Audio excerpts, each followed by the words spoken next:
Muted the whole time. Muted the whole time.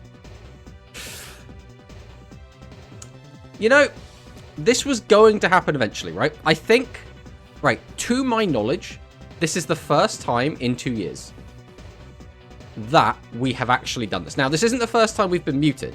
I think this is the first time that I've done the whole intro while muted. So, I think, if anything, it's impressive that we managed to go 2 years without this, right? So, I mean, Corey did manage it. Corey did manage to snap me out of it. Okay, I guess we'll just do the intro again, right? Why not? We'll treat it like it's a YouTube video. Like, I've just, like, fumbled a line, and now I'm just gonna redo the line again. So, let's just take it from the top, shall we? Hello, everyone. Welcome back to another Tomato Sauce stream. Today, we're going to be playing some Music Princess in Ranked, which is going to be a good time, I think. The issue is, again, we've already cogged. The problem with COG is you get a lot of not games in COG, right? You either get a bunch of people just kind of playing their, like, tournament builds, which is kind of what we want, right? We want people playing tournament builds. But a lot of the time you get people just playing wacky stuff just to try it out, which you don't usually see on the climb as much. On the climb, you usually find people playing, like, kind of desperately playing the best cards they've got their hands on. So a lot of the time you run into a lot of spellcasters. You used to run into a lot of heroes, for example. In COG, it all gets a bit wacky, where you're not really sure how often you're going to find a good match, right? And that's kind of the issue with COG. But we do want to get some more stuff for that, because we do still have that to go through. Still want to make the video for Music Princess, so we're going to have to go through that. Beyond that, we are going to talk about the meta, because the meta has just, like, changed a little bit. We have just released the tier list video, so we do want to talk about that a little bit. At the moment, the tier list is holding strong, right? But I think it will probably... I mean, there's a chance it becomes a little bit less accurate as time goes on. As of the tournament last night, it's still holding strong. We'll see how it evolves going forward, though. And then the other thing we want to do is talk about Yu-Gi-Oh! 9, and that is because I was watching Dylan's stream last night, which Yu-Gi-Oh! Everything, and the question came up a couple of times, and we had a little bit of a discourse going through it, and we were, like, just talking about the different things that, like, different people want from it, things people definitely don't want, things people definitely do want, and it begs the question, right? Because I think no matter who you ask, I would imagine most people will have their own idea of what they want from Yu-Gi-Oh! 9, right? Like, some people want Rush, some people want Master Rule, some people want more mature storyline, some people really like, you know, the 7s and Go Rush, where it's a bit more immature, it's a bit more slapstick, right? It's a bit more comedic in that respect. So, no matter who you ask, I think everyone's going to have their own preference of what exactly they want, and I do kind of want to get a feel for, like, what you guys want, and I want to let you guys know what I want from it, right? That's kind of the gist of what we want to do. But first things first, we should also thank Shui for the raid as well. So thank you, Shui, for the raid. Really, really do appreciate it. But let's jump in and read some of these messages. I'm sure half of these are going to be telling me that I was muted, so we'll get through those. So we have a human Portuguese dub fan, Yu-Gi-Oh! 9 discussion, answer 1, female protagonist. I don't have a preference. If it's male or female, I'll be happy either way. I'm not the kind of person that's leaning one way or the other, realistically. I think at the end of the day, like, the quality of the show is what really matters to me. So, like, if it's a female, great. If it's not a female, I'm not going to be bent out of shape about it for sure. We have Rarity in the chat, and we'll do an exclamation mark. Rarity in the chat. Got to give the shout out. Oh my god, Tomato-kun discussing the anime. Heck yeah. That is the plan. The plan is to get a lot of stuff down on paper, right? We're going to open, like, I don't know, like a spreadsheet or something. We work in spreadsheets. We live in spreadsheets. That's how we work here. And then we'll just write down a bunch of stuff that we'd like to see. And that's the plan for the stream. We'll see how that goes, though. Obviously, we got the raid from Shui. We got Zaki boys. Bro, wait until Tomato stream to raid. Tweet. It's been 8 minutes. I waited long enough. Tomato muted. Read the chat. He's yapping away. Mute stream. Let's go. And then Corey joins in with the chat. Hey. Also, hello, Luis Fernando. Welcome. If I just managed to knock everything on my desk over. Someone clip this. Now artwork, classic Tomato. You are going to have to choose what sleeves you want, Corey, because you have, by doing that, you're taking off the sleeves that Rarity put on, unless you choose the same sleeves, I suppose. Refund us the loss. I mean, if you want it refunded, I can do that, but I have to do it later, because it's a bit of a faff to do. We have Lancer in the chat. Hello, Lancer. Welcome. Did the last year Jump Festa have the anime characters in the marketing cover? That is an excellent question. I'm not the person to ask about that, unfortunately. This one has, surely it's a sign copium. I mean, it definitely could be. I choose a mat, not a sleeve. Oh, did he choose sleeve? No, he chose a mat. Oh, I said sleeve, probably. That's probably what wrong. So, no one's actually chosen a sleeve in so long. We've had, looking through the history, it's been mat, before we had a sleeve. They had new art last year. This year is reused. I see. Sora Mia subscribed for 3 months in a row. Thank you. Sora Mia, welcome on in, my friend. Just wake up. I assume you just woke up? Sora Mia 1 just subscribed for 3 months. Just wake up. But we did it. Thank you so much, Sora. I really do appreciate it. Really do appreciate it. But I guess we'll start by just hopping into doing some stuff, right? First things first is I'm pretty sure when I go to here, it's not going to recognize... Yeah. So we'll sort this out real quick. We can faff this out. This is what happens when I start early. If I do that, that makes that look a bit nicer. Then we can come over here and do this. Haha! Bam, everything's working. No, wake up, old man. What do you mean, wake up? I'm here early. You did it. Also, hello. I have questions. Good substitute, not have tuning gum. I am really not the person to ask, I'll tell you that much. I mean, Shui's in the chat. Sakadetsu's here. A lot of the speed guys. Sora Mia is a big speed player, right? Sora, you play speed, right? I'm sure you're a speed Andy. Since there was a speed box recently, there should be a rush box in November, but I think it's kind of disappointing that it's just a box without any characters. Yeah. Lock in. WCS 2025 Qualifier Celebration 2 with Yuga and Seven's Paladin. I mean, that would be interesting. If we get a rush box in November, we won't get a character in December, most probably. I mean, that's not ideal, realistically. So we literally just got, like, this new product out, right? So we got the new skills are now here, which is, I mean, neat, I guess. The big thing from this box, I mean, I guess the big things, is going to be, what, Flu, and I guess the rocket stuff? Again, I really don't know how Valance and Libromancer work, so I'm just... We'll see how it goes, though. Should be at the very bottom of events mats. Okay. We'll do that now. We were just hanging out on... God, we can't change the stuff on these. Deck settings. Change accessories. Libro is not a deck, that is all. That's all we need. Alright, so you want WCS 2025... very bottom of events. Alright, let's see if we have it. I assume we should do, but we'll see. Well, there it is.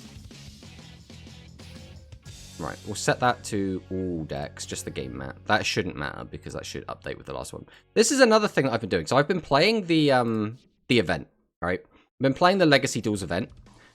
It is so hard to get likes. I don't know what the secret sauce is to get likes. I got to the point where I was giving likes to everyone. No one was giving me likes. So instead, I started not giving out likes to be like, well, maybe people aren't giving me likes because I'm already giving them likes, so they don't have to give me a like, right? So then I was like, well, I'll like them if they like me. And then that also isn't working. So I don't know. I don't know the meta for, like, getting likes in Legacy Duels. But whatever I try is not working. I'll tell you that much. They redeemed a sleeve, not a mat. They redeemed a mat. I can confirm they did redeem a game mat. Rarity. I can 100% confirm. There's no secret sauce. People just assholes. I just give my opponent the win and give like to them. That's what I was doing at the start. But, like, no one was giving me likes back. And so I was like... did you change your name to like place? I mean, that's the next strat, right? Oh yeah, Rarity, I have to show you as well. We after you said, like, have you ever topped a tournament? We topped a tournament, Rarity. For the first time in ages, we topped a tournament. And we did it all for you, Rarity. All because you asked us if we had.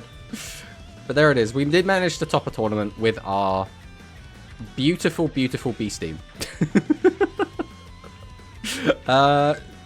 Yeah, maybe we'll just have to change the name, right? Rebecca don't give any likes, so I will never beat it. It's one of those weird ones where I've tried playing as Rebecca. That didn't work. I tried, like, playing against Rebecca. That didn't... I just feel like just nobody wants to give likes. Just no one wants to give likes. So proud, bestie. Well, that's the thing, right? I'm happy I managed to get top 4 of this deck. This deck, I think, could have made it further, right? We did lose to Music Princess, and it was Hit that we lost to. So Hit did end up winning the whole thing. I think we definitely could have beaten Hit, right? We got a little bit unlucky in game 1, which is why we lost that one. And in game 3, we got basically custom-handed. Like, there was a good chance that we did beat Hit. The issue is, I don't think we'd be lucky enough to beat 2 Music Princess back-to-back. So I think if I had one, we probably would have lost to Sora in the finals anyway. And, like, unless we just got, like, god luck, right? But the issue is, it's like, how many times can you be lucky in a row before the bad luck has to show up, right? That's how it kind of goes. They didn't announce any character for the month. Why would they hide it? I mean, it would be weird if they did, right? Haha, you do. Yeah, so basically, because like game 3, all right, so just, we don't want to like rehash this too much, but it's just very funny, so I want to mention it. So game 3 against Hit, we lost the coin flip, and that's already quite bad. You don't really want to lose the coin flip. And our deck isn't very proactive, so because of that, it's like our turn 1 typically is setting a bunch of cards. So, what was it? Hit like set a bunch of cards, like set its whole hand or whatever. It went to us, we set some cards, then on his turn, he goes like Pot of Greed, just does full combo, gets out, I think, like 2 fusion monsters, both with piercing. Also has the...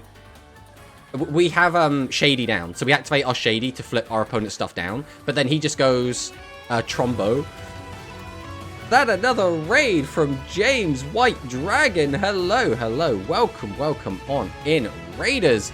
I mean, this is primarily a rush stream, so if you're if you're big into speed, unfortunately, we might not have a lot of that. We'll give a shout out to James as well. So we'll do a / shout out. James White Dragon. There you go, my friend. Hey, how goes stream? I mean, we have not long started. We started out a bit rocky because we started out muted for about like 5 minutes, but we managed to get through there. We just managed to get through there. And we're very yappy here, so the stream like won't like start for a little while anyway. But hello, hello, welcome on in. Yeah, we were just talking about a Rush tournament that happened a couple of days ago. Currently, that is our current topic of discussion. But yeah, he had like Pot of Greed. He had the Trombo to flip up his monster after Shiny Shady went off as well. So like, even though we had the Shady, it just didn't matter. And we just got completely OTK'd on turn 3. And we were like, well, I'm dead. I've done all I can. I think he flipped up one of our cards as well, didn't he? Yeah, I'm sure he flipped up one of ours. Is he not playing Curse? What did he flip up with them? Did he have double Trombo? I think it was a double Trombo play, actually. Tomato yaps on mute. That's how we always do. That's how we always do. At least that's going to be how we do things from now on. But yeah, the tournament was fun. We had fun. Enjoyed getting my top 4. Quite excited with that. Beyond that, the meta update is looking quite interesting now. So this is how things are currently looking. Because of yesterday's tournament results, Music Princess has now overtaken Jointech. Now, it's only barely, right? It's what, 1.5%. But it has overtaken it. So now, statistically, Music Princess is the most dominant deck in the game points-wise, right? I'm always on mute. I mean, it's a common occurrence, unfortunately, for streamers. I'm trying to delude myself, since there probably won't be a character. I mean, if there was gonna be a character, theoretically, right? Theoretically. Now again, I'm not like Brad, right? I don't have all of the ins and outs. I'm not a data miner. I don't have the years of experience and coming up with deductions and pattern seeking that Brad does when it comes to Duel Links, right? But theoretically, right, and we're going to like the real copium zone right now, like the real copium zone. They could, if they wanted to, do a surprise character at the end of November. Now, I don't think they're going to, right? But they could put a skill and cards for that character in the core app update for November, which will be about like halfway through the year, halfway through the month. Now, they're not going to, realistically. We kind of know they're not going to, right? But if they wanted to, they absolutely could. So, you know, if we're gonna huff as much copium as possible, again, there is no precedent set for this. There is no reason they would do this, but they could do it, right? That's as much copium as we're gonna get, unfortunately. Every time I play Music Princess, I end up bricking. I mean, yeah, I've had that as well, which is so weird as well, because some of the people playing this deck, like if we go and take a look at the tournament winning list, right? This is playing 1, 2, 3, 4, 5, 6, 7, 8, 9, 10. 10 normal summons, right? It's playing 8 tribute monsters. So, like, statistically, if you just open a bunch of tribute monsters and a bunch of spell traps, what do? Like, 66% of your deck is not normal summonable. So, if you just get unlucky... I mean, so... It's not that simple, right? Because you can use the skill. If you open any of these guys, you can use the skill, grab this, immediately summon out one of them. But then if the rest of your hand is still unplayable, you still have a hand full of unplayables, right? It's like, unfortunately, just summon Ensemble Fighter Pass is not a strong turn 1, right? What does the win data tell us, Tomato? I mean, it just tells us that Music Princess is being played more and it's winning more. I mean, that's all it really tells us. Double event surprise. As long as the Music Princess is in the game and popular, Matarian will stay alive. That is true. That is very true as well. Our last character leak was alt skin for Taya with skills for her. Did we see that? Did we see skills for alt skin Taya? Because I didn't see it in the leaks. I'm just gonna get up the leaks real quick. We have one new rush card announced. That's 7 chance. I mean, we'll take a look at that quick, I guess. Because why not? It's the only card that's been data mined for rush. Behold, 7 chance. Wow. When an opponent's level 7 or higher monster declares an attack, draw 3 cards and show them. Then if there are 2 or more level 7 monsters among them, gain life points equal to the number of those level 7 monsters times 1500. It's crazy, I know. Like 2 skills mentioning DMG. I can't remember if I went over those or not. I might have. I think at the time they were just called like skill 6 or something. Because like we've still got a bunch of other ult styles to come, right? We've got Joey ult, My ult, Taya ult, Mokuba ult. Then we've got all the ones from like 5Ds. We've got all the ones from Vrains, which are all Blue Angel because Lamau. We've got the 2 7s ones. I don't know when they're meant to be coming out.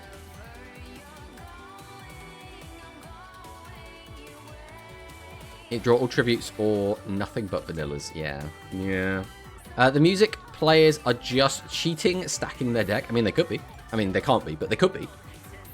After KC, we probably going to get some news. I mean, that would make sense, right? The big thing is, it's like, there's a difference between when things are announced and when things are data mined, right? The big data mines tend to come from the core app updates, which usually happen middle of the month-ish. It's like, I don't know, somewhere between like the 16th and the 18th, usually, I think. That is a lot of life points, to be fair. Could just nearly double your life points. The only issue with that is, it only works when a 7 or higher monster attacks, and of the 3 cards we draw, at least 2 of them have to be level 7s, right? So how many level 7s are you playing to try and make this live? So it's going to be very inconsistent. It's going to be kind of sacky, where like sometimes if you just like draw 3 level 7s, Lamau, gain 4,500 life points, that's really good, right? But how often is that going to happen? Just be Luke and get the gamble every time. Yeah, just be an anime protagonist who's not even an anime protagonist, right? They should just drop the Duel Links 2. Again, if they did anything like a Duel Links 2, 1, it wouldn't be called Duel Links 2, right? Second, it would be an update to the current game. It would not be like its own thing. But like, you know, if they did, a big update, I think everyone would be quite happy with. Holy crap, this trap is garbage. Yes, it is, Serena. Hello, by the way, Serena. Welcome. A join tech card, surely. I mean, it has to be a deck that's stacking 7s, right? It has to be. The question is, what deck can actually get away with stacking 7s? And I don't just mean like, oh, you've got like 6 level 7s. Like, realistically, to get this to come off consistently, you either need a way to put cards on the top of your deck, or you need to be playing, like, a ridiculous amount of 7s. We're talking, like 14 to, like, 15 level 7s, which is just so unlikely, right, that could work. Not saying it's good, but giving bad Copium Lamau Duel Links 2 a weird way to refer to Master Duel. Master Duel is a weird one. Because Master Duel has a lot of its own problems, and they're very different from Duel Links problems, in my opinion at least. So, like, from a Rush perspective, sure, I would love it if we got our own Rush game. I would also be fine with us getting Rush mode in Master Duel that is effectively like what Master Duel is, but Rush, right? That would also be fine to me. The problem is, I feel like if that happened, the same thing would happen that happened in Duel Links, which is a lot of speed players don't like that Rush Duel is here, right?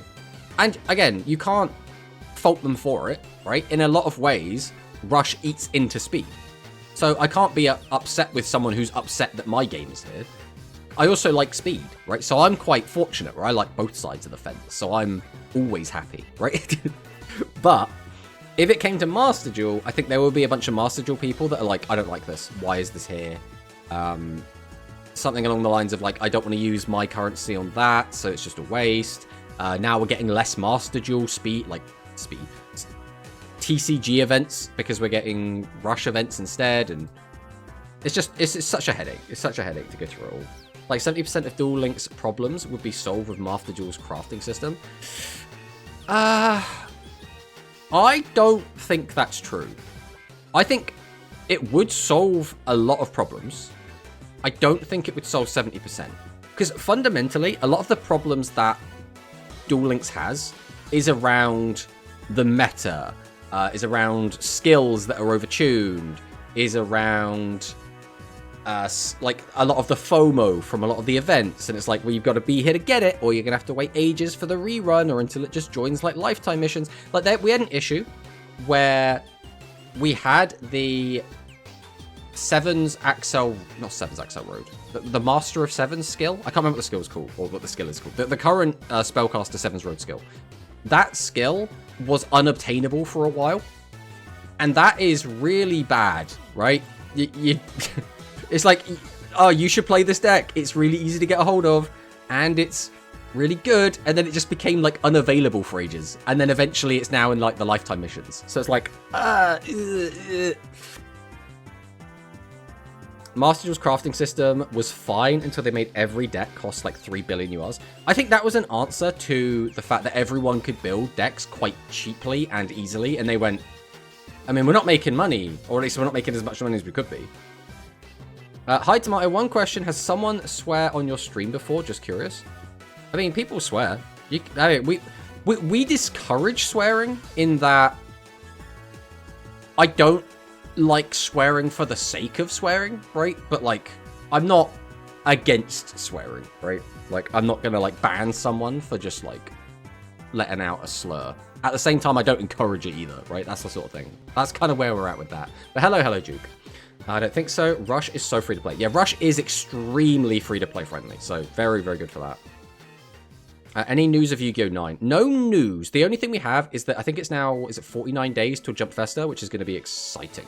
We're going to see what's going on there. You can have all decks with just gems. I'm so sorry for new players want to play Join Deck.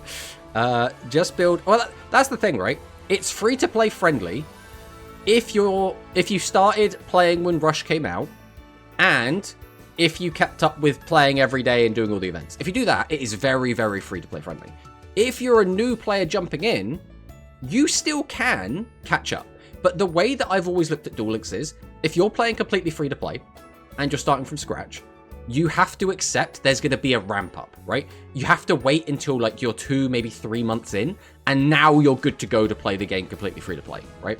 That's how I kind of look at it. Because if you just go like right now and jump in, yeah, your starter deck's going to be kind of ass, right? Let's build another deck. I swear a lot, but not really. I mean, yeah, that's what I mean, right? Lake. I don't even know what that means, Gelato, but hello, Gelato. Welcome. I just really want the bad decks to be in Duel Links to give them a new lease on life. like being Ashen to Duel Links. It's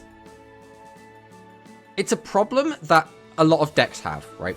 Is they were bad in their own game. So this happens in Rush as well, right? So we will have decks that were just, they came out, they were just kind of shit, and they weren't remotely competitive. And then they come to Duel Links, so they're announced for Duel Links, and everyone gets really hyped because it's like, oh, this deck that I thought was really cool but was really bad is going to be in Duel Links, and now it's going to get a really cool skill, it's going to get some cards early, and it's going to be busted.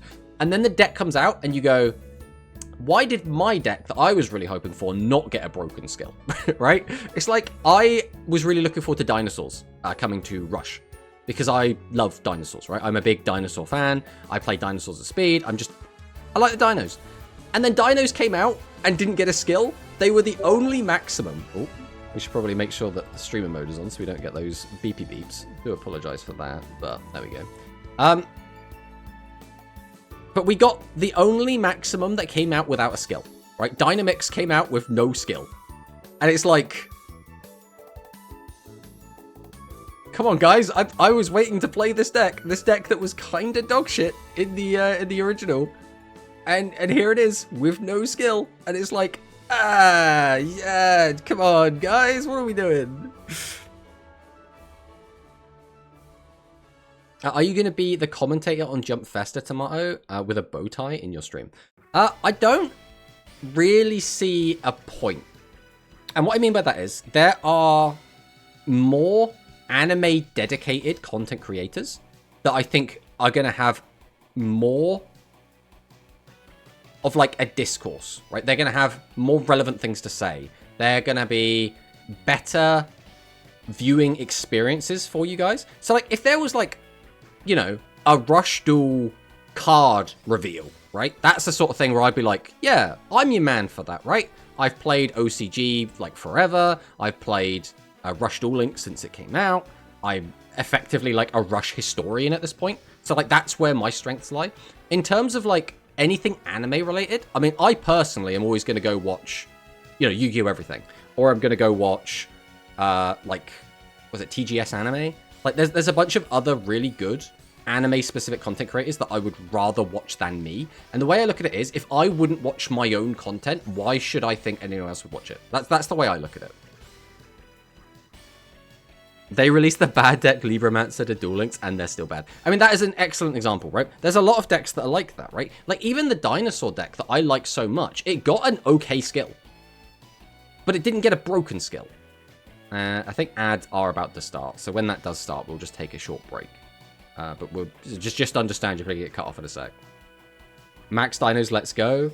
Oh man, today sucks. There's so much I can't believe I caught the flu. No, eHero XGP, no, not the flu. Only skill worth using for Max Dinos is that Sky Emperor or whatever. Yeah, I mean, the skill's good, right? But it's not a dino skill, right? It is a generic skill. So it's like, neat. They literally gave us everything for Libromancer. I think it's already a bad sign. I mean, yeah, that is not great. People don't realize how slow early Duel Links is. I made the alt account for the friend campaign and actually kept as my speed account and just got to my actual second deck, and it had to be with the box 50% off discount. I mean, but that's what I mean, right? If you get through that ramp, because the thing is, I've jumped on and off of speed like through the years. Like, I jumped on speed when it first came out, played it for like 2 years, like just like straight. Then I quit, and then I jumped back in for like the release of 5Ds. Here comes the ad break. Right, we'll wait for the ads to go away, and then we'll continue the app. I don't want anyone to miss anything.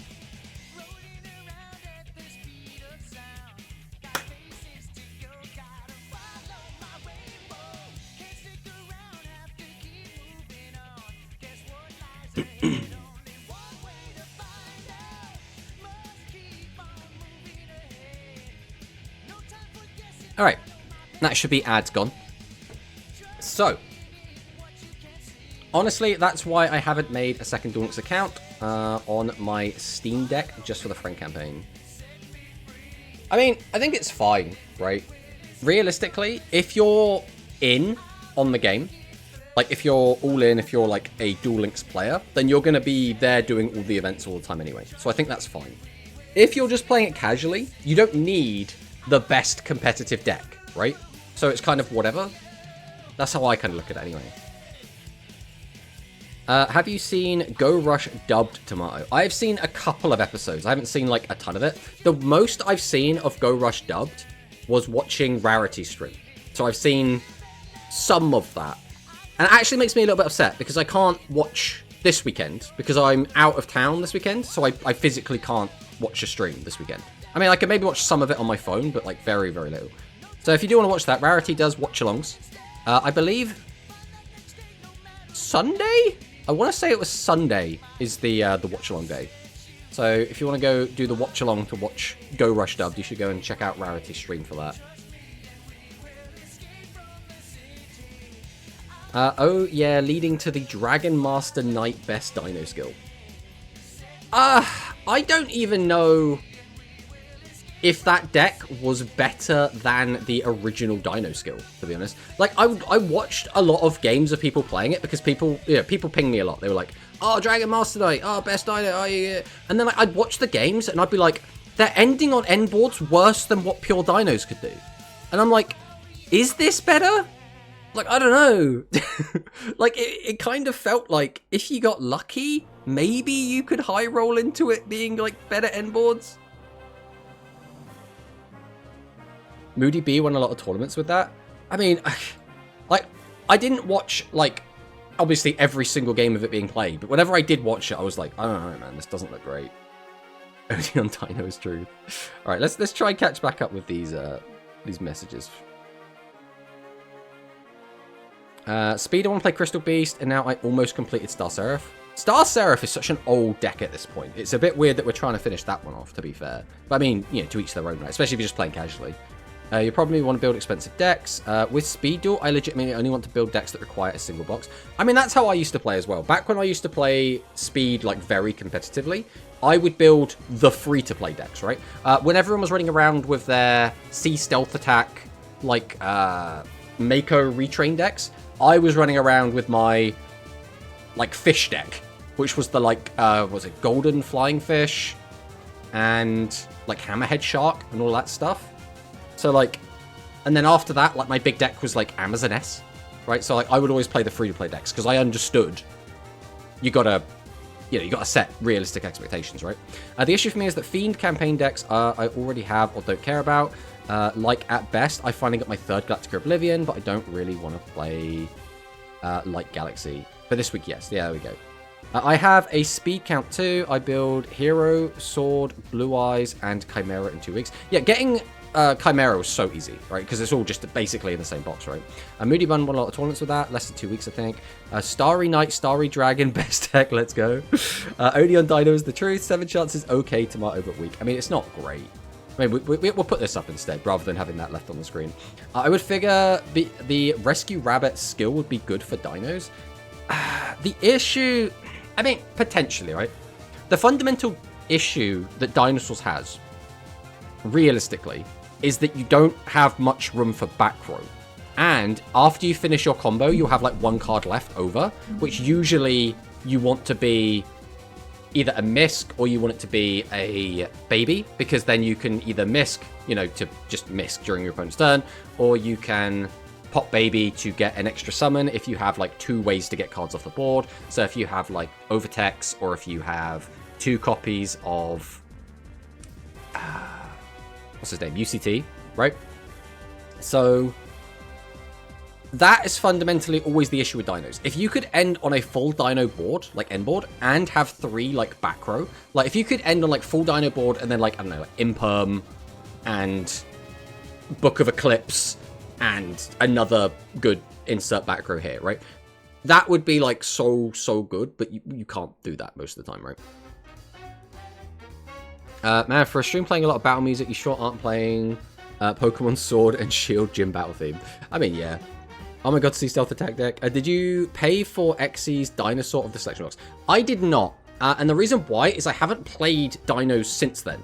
So there's no reason for me to do it unless I'm planning to play it, right? So the second I decide, okay, I'm going to go and enter a speed tournament or something, then I would just go and do it. But like, if it gets reprinted before I play the Dinosaur deck again, what's the point, right? That's kind of how I look at it.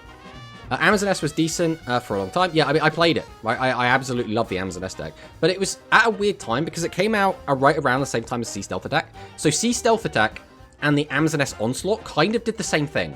Like, if you kind of squint at them, they did a very similar thing where it just kind of let you always exchange battle. So it was like, mostly going for somewhat future-proof decks. I mean, yeah, that's another thing you can do as well, right? Sword and Shield Gym theme goes way harder than there's any right to. I think all the Pokemon music goes, like, real hard. Like, it's all really, really good. Current deck I want to play is Ice Jade, because I played a lot of Goatee when that pack came out in Master Duel. So I got that deck I wanted to learn, but never tried. I think Shui did a really good Ice Jade stream/video. I want to say Shui was the only one that I've seen that did it. I'm trying to think now.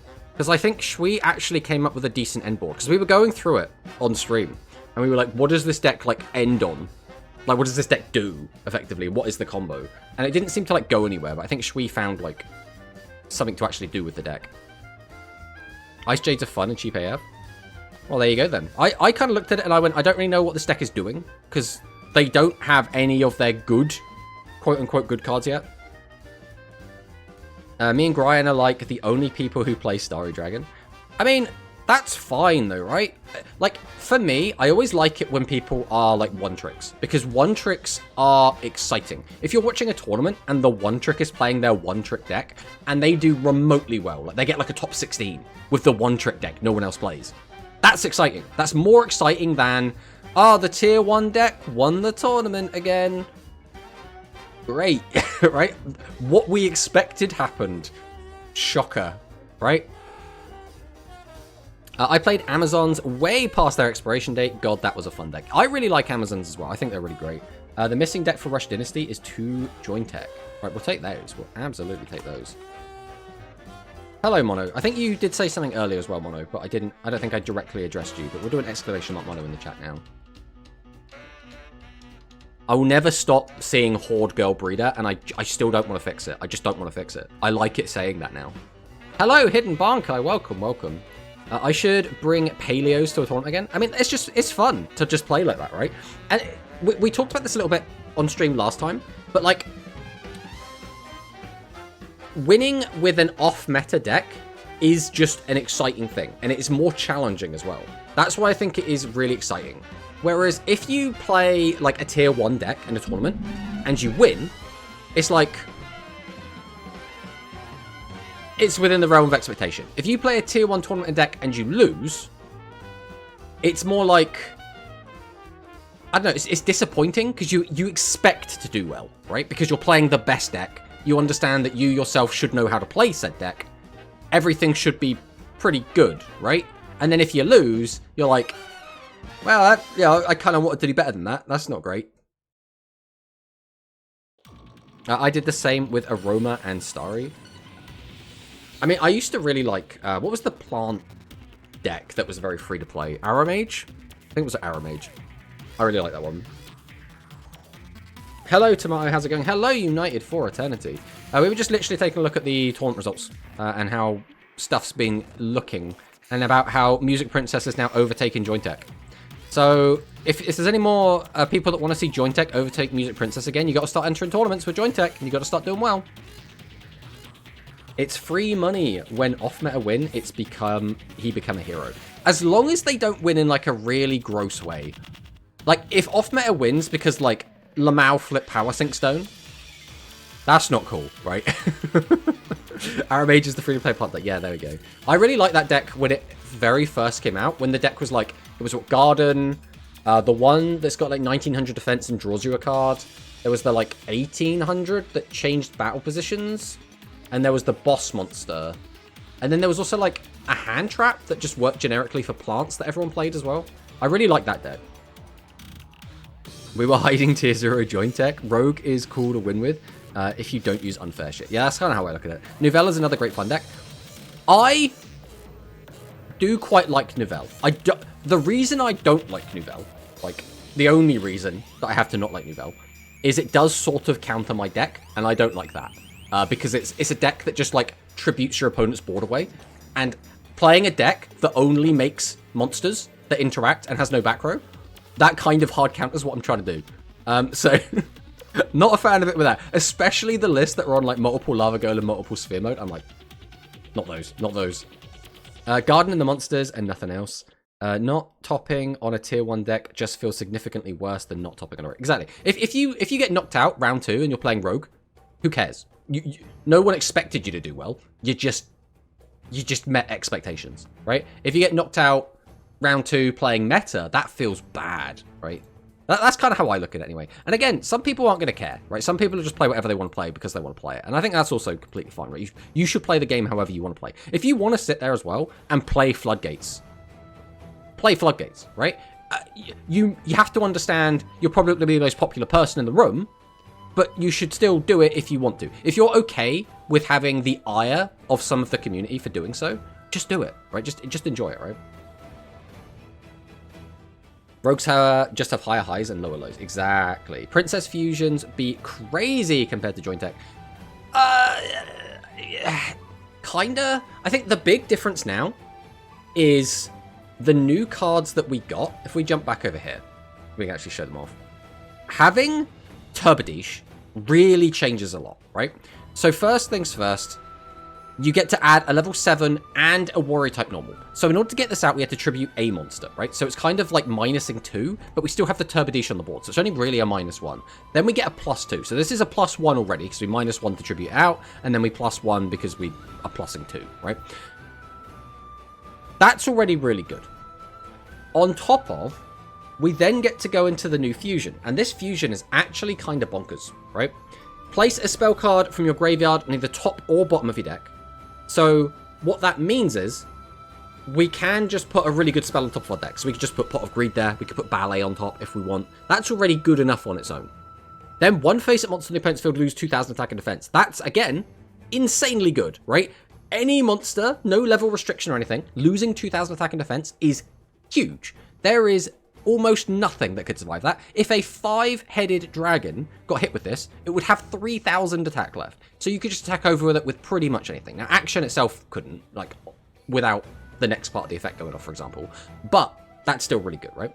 If you play Straight Pierce or Fusion to meet the requirement, you can draw 1 card. So what that means is you could just get Straight Pierce or Fusion from your graveyard into your hand.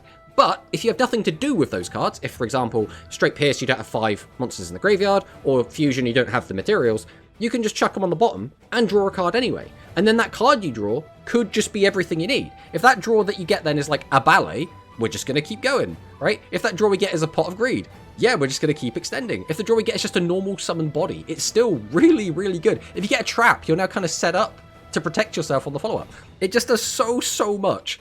And I think really people, they kind of understood that action was like really good, but I don't think people really understood how good action is. Like it's unbelievably good. Is that Icy in the chat? Exclamation mark. Icy. Got to shout out my boy. Hello, Icy. Welcome on in. We'll try and catch up with chat real quick. I will say Music Princess is really fun and feels good to play. Yo, hello. Mostly because I punished the Sevens Road Pandemic in Ranked. I mean, that's always good. If you get knocked out playing Sword Sword against Aramage player, you are gutted as hell. I mean, yeah, that's the other, like, kind of funny thing. Unfortunately, because it's clogging cog, I do think Music Princess is tier 1. Tier 1 is next now after Joint Tech. I remember thinking I could summon Turbadish without tributes due to skill. That would be really, really good. In order for that to happen, it would have to be worded like the... What's the new psychic boss monster called? V-Friend. It had to be worded like the V-Friend skill. Thoughts on Polly as a legend in Music Princess over Greed? I think it's a little bit high roll. Pot of Greed, no matter when you draw it, is always useful. Whereas Polymerization will sometimes be useful and sometimes let you do some really cool shit. You don't even need to worry about playing around Shady because you have Trombo. So I don't think it's as useful in this deck personally, but I think it can be fine, especially if you draw it at the right time, right? Action Melody, Turbadish, and Battle Ballet are needle movers. Exactly. Okay, it can be destroyed by winds. It can't be destroyed by winds. You're not wrong. But we were just looking for a card that had a lot of attack points. So, Loki, Odeon, Aroma could be a thing. Makes Humid Winds a starter, and the deck already fulfills most of the skill requirements. No way I play Poly over Pog. Blessed wins. One thing that I did versus Dragon Tribe in OCG was summon 2 action to attack over him over and over. I mean, there you go. Reduce its attack by 4,000. Just keep wailing on it, right?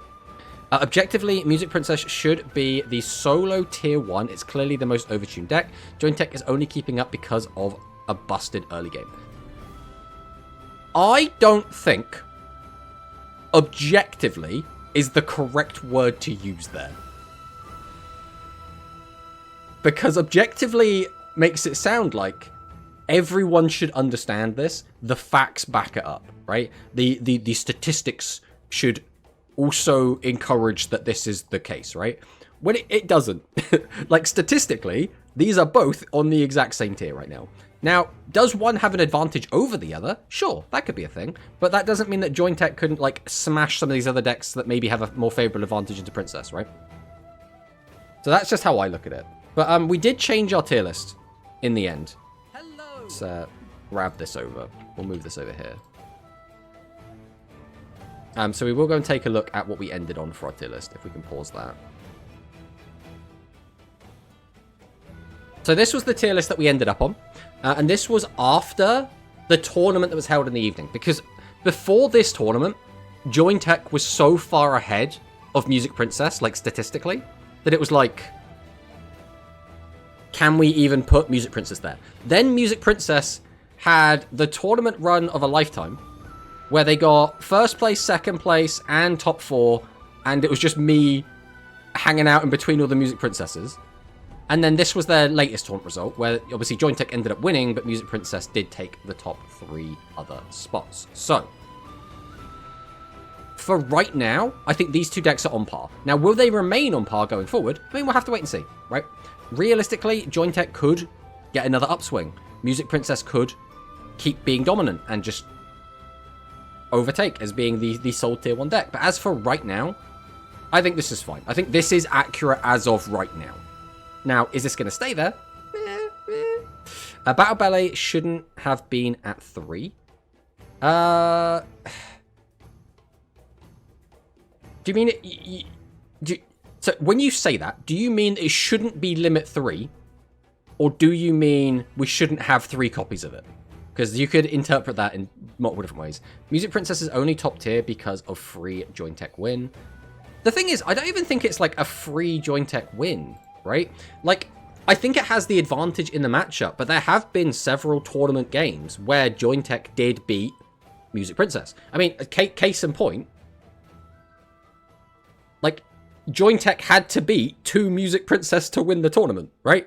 So, like, I don't think it's as easy as being like, it's such a free matchup. It's just, it has the advantage, you know, in the matchup. But like Joint Tech, like here, this disproves the theory, right? If you have to make an argument for it, it's not objectively true. I mean, yeah, that's kind of how I look at it. Heroes isn't on the pie chart anymore. I mean, yeah, it's just not seeing play whatsoever.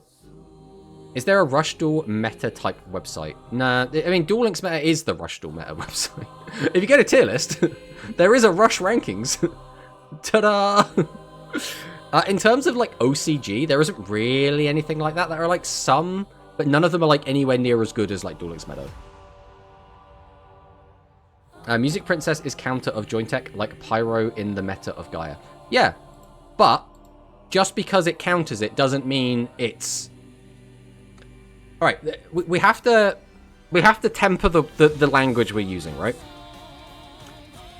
Whenever you say something is a counter, what you make it sound like, and again, you're not actually saying this because it's a loose interpretation, right?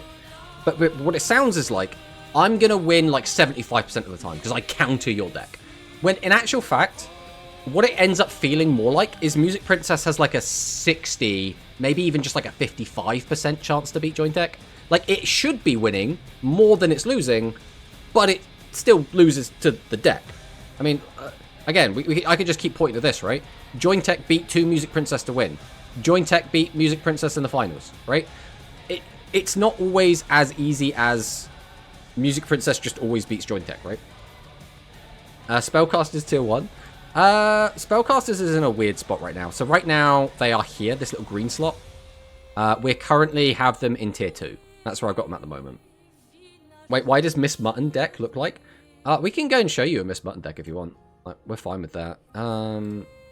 Is this going to show us... Yeah, this is Quantum's list. So this is what a Miss Mutton deck looks like. It's very strange. So we're playing the Servant of Dawn skill. This basically takes a normal monster and gives it 600 attack. That's fundamentally what it does. You don't really have to read the rest of it. So the way the deck works is we use Elemental Circulation to just send the heroes to the graveyard. They are here just to be sent to the bin. That's the only reason they are in here. We want to use Secret Order to get out Princess of the Flock Miss Mutton. So she'll come out as a 32. Then we can use the skill to get her up to a 38. Then we use Meat and Greed, which is send 2 cards from your hand to the graveyard, 1 face-up beast-up normal monster on the field can make 3 attacks. And then if we have Miss Mutton on the field, which we will, make all face-up effect monsters on the opponent's field lose 500 attack. And if our opponent has defense position monsters, we then just throw in Pierce as well. So we have a 3,800 attack, triple attacking Piercer, right? And that's how we win. Man, Ladder screwed the tier list. I mean, Ladder is always very different from every tier list, I feel, realistically. We've had tier 3 decks that happen to beat the 1 tier 1 deck. I mean, yeah, it happens, for sure.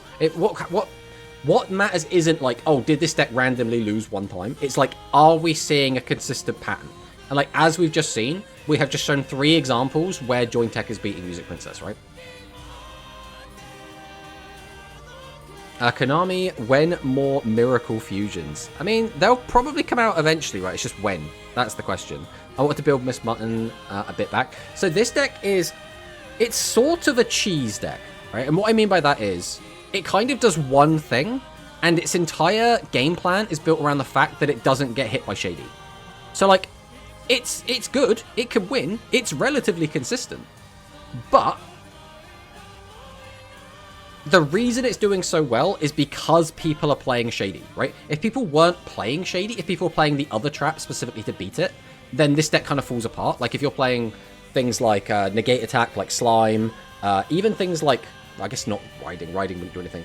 I mean, they're the only 2. So I guess it takes advantage of the fact that there aren't that many traps that can deal with it. That's a better way to say it, or to phrase it. Any deck can beat any deck in Rush Duel, to be fair. It's not punishing like Speed. Yeah, I would make the argument that in Speed, there are a lot more decks that do, like, hard counter each other. Like, it's going to be, like, you realistically shouldn't beat this deck. Like, you might, if everything goes well, maybe you got some good techs. But, like, everything in Speed is so consistent that you almost always do your game plan in Speed. That if your deck just kind of gets countered by another deck, it's probably always going to be countered by that other deck.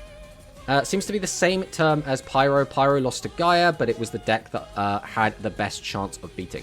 Yeah, I mean, it's the same basic principle, right? Where Gaia would win probably about 45% of the time. So, like, it would still win against the deck. It was just, it wasn't favored in the matchup, right? So basically, you just make a big ass bungus to wombo combo. Respect. Exactly. I'm the only person that plays Handy Lady Sheep. I think what it comes down to is Handy Lady makes the deck more consistent. Servant of Dawn makes the deck have more teeth. I think that's what it comes down to. Would you rather have consistency of getting the combo off, or a higher chance that when the combo does go off, it kills, right? That's what it seems to be to me, at the very least. Bear in mind, I haven't really played this deck. It's a deck that I'm not super interested in. But, like, if we take a look at all of the Servant of Dawn, all of the lists that are winning, or, like, all of the second place lists, were pretty much all Servant of Dawn. So Servant of Dawn is definitely the one that's been winning more often. That's fair, I'm not really into Rush. I'm just here for tiering philosophy. I mean, yeah. Like, the way I've always structured tier lists is tier 1 are just, these are the best decks. These are the decks that are winning the most. It's quite easy to look at this. Look at this massive blue part of the pie chart, this massive red part of the pie chart. These are the 2 best decks, right?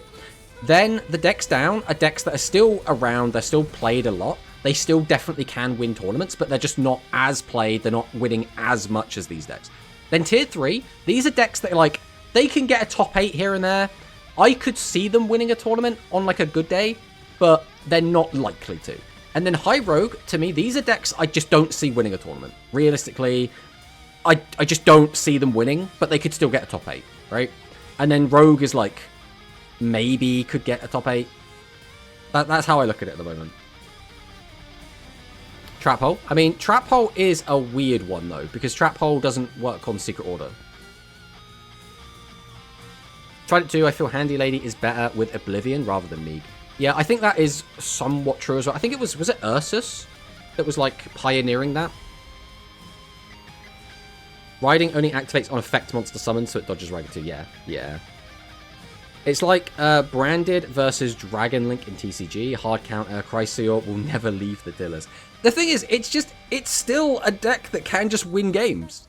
It's kind of, if you think about it, Chrysaor is just, it's the Meek-chan deck, but a bit worse, right? Because you only get a 2900 attacker, you can't guarantee it's going to get 3 attacks. Like, you can almost guarantee it, but you can't guarantee it, right? So, like, in a way, it's just baby Meek-chan is what Chrysaor is. So it's like, again, it could still just win games out of nowhere. It absolutely can. All right, but with that all being said, I did want to talk a little bit about Yu-Gi-Oh! 9. I do want to have a little discussion, a little talk about Yu-Gi-Oh! 9. I figure we'll do this now before we jump into games, because otherwise we'll be like all over the place. Where do we want to put this? Let's just throw this down here somewhere. Oh, I remember this. This is when we were talking about like members of the community and then like their deck.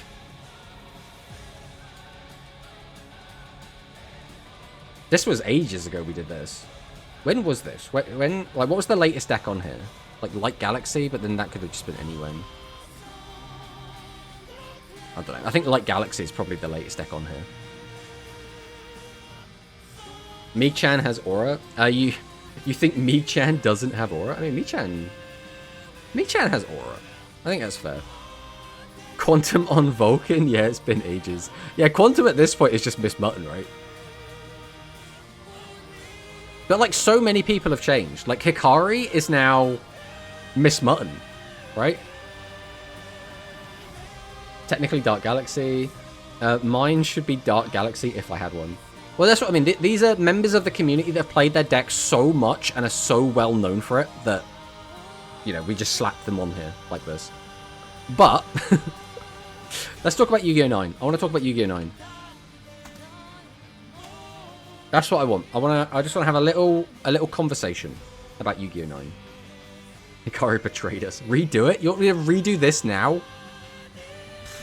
I mean, what else would you even change on here? So this would become Pro as well. We'd also change Ray's name to Sora. No one's really playing, like, the OG Dark Galaxy anymore. If we put Tier Thing down here, this could be Hikari. Is anyone else playing Tier Thing at the moment? I think it's just Hikari, right? Here, this would be... I mean, Mono doesn't even play Miss Mutton anymore, so I think that comes off. This is now Quantum and Hikari. I think I'm still just always going to be the noodle guy. I don't think we're ever getting rid of that. But then again, by that same logic, I don't think Mono's ever going to lose the Miss Mutton moniker. So...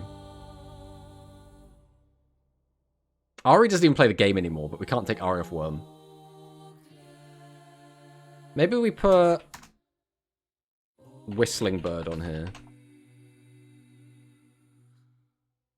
Wait, Profeer on Harpies and not Light Machine? How old is this? I mean, Profeer was the Harpy player for so long. Like, actually so long. Not very obvious, I don't actually have the flu. I was making a bird joke. Ah, I see. I mean, that went completely over my head. Give me my shitty Miracle Fusion. Well, when we get Dusk Fusion, it will be pretty good. I don't play enough, but it was on this list. I'd be Sea Serpent. Shh. I mean, we haven't got a Sea Serpent. I mean, is there anything else here? Like, Dwan doesn't really play like Galaxy anymore. Like, if anything, Dwan is baseball now.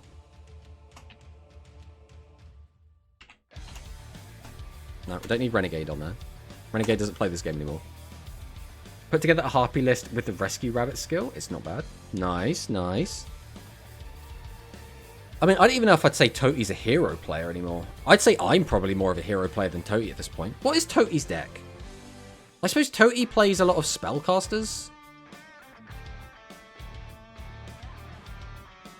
So maybe Toti would be up here.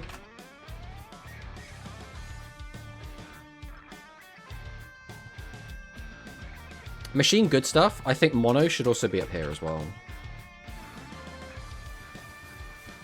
Do we have pyro on here? We don't have pyro. Pyro, I think, is another good place for Ursus.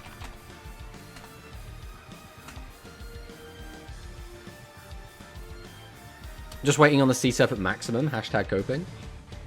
I'm not on the list of what even would be me, flavor of the week. I mean, right now, a human would be Join Tech, right? Easy. I think we probably have Parko on here as well. Although Parko's also just kind of the dragon player.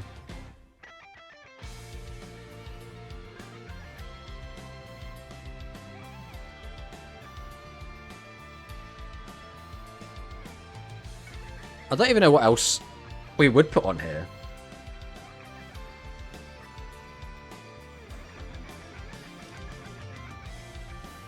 We got any more Matarian stands? I guess Koyo and Deco are the two big ones. This would be Neo and Erdal. I don't even know if these guys count as Psychic anymore. Like, Hans has always been the Psychic guy. Cosmo and Jasper just kind of flip-flop on whatever is the best deck at the moment, right? That's kind of their strat. I've arrived, what we talked about. So we were about to start talking about Yu-Gi-Oh! 9. And then we found this, and now people wanted an update. So we're now just updating this again, which is just like everyone's signature decks. Half of everyone is playing it, so it doesn't feel that good of a title. I mean, unfortunately, you gotta, you know, play the hand you dealt. That's just how it goes. Talking about decks people play if they were anime characters, I mean, basically, right? It's like Giorfio has played like every deck, but he is known for playing Cyburst, right? Like, he's the Cyburst guy. He stanned that deck for so long. Han stopped playing when Candy is dead. I mean, that's why he is the Psychic guy, right? Because as soon as Psychic became unplayable, bro stopped playing. No one here is on Music Princess. Who was, like, the OG Music Princess stand? I suppose, for now... Because the problem is, Music Princess is very flavor of the month. So it's really hard to, like, give the title to anyone. So it'd have to be someone that was playing this before the latest update. Like, whatever the bad guys play. What does that mean? Like, what is currently, like, the bad guy deck? I only see Sack on COG with it. Yeah, Sack did play it for quite a long time. But Sack is also the Light Galaxy guy. Like, they're kind of his decks.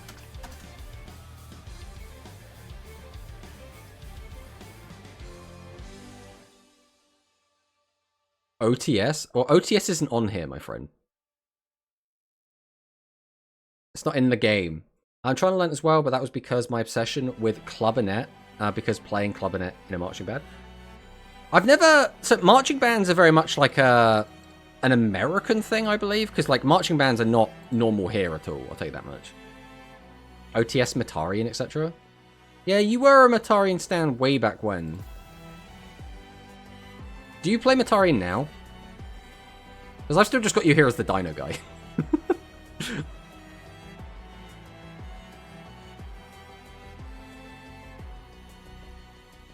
America? Nah, Americans are great. Some of the best members of this community, Americans.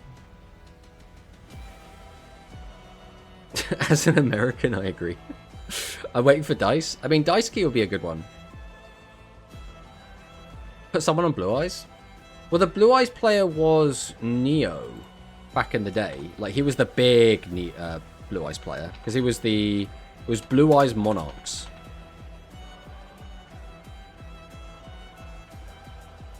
I think he got the first tournament win with it, and he, like, played the deck until it just wasn't good anymore. But it's like... We could also do, like, Aqua, right? Or, Bubble Era. Like, the stands of this deck were originally... It was Shelmy, and it was me. Like, we were, like, the two big Bubble Era players for a long time. Shelmy played it a lot more than I did, though. Where Red Eyes? Red Eyes has never really been a deck. Not in Duel Links, at least. I know a ladder, too many in tournaments at the Mo, so kind of cringe to bring my Rainbow Chronicle deck, Laval. I spent almost all my Chronicles on Matarian. That does sound... Right, it sounds like you're trying to buy your way into being here. I spent most of my Chronicles on Starry Dragon. I mean, that's fair. You absolutely... If you've got a deck that you absolutely love... At the moment, I'm kind of saving my Chronicles for when Secret Investigators come out. Or I suppose they're going to be called Agents. I really don't like the name Agent, but...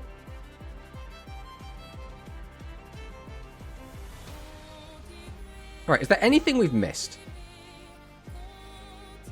Let's jump over here quick and just take a look at these decks. So, Music Princess, Join Tech, Natarian, Sevens Red Baseball, Overlord, Royal Rebels?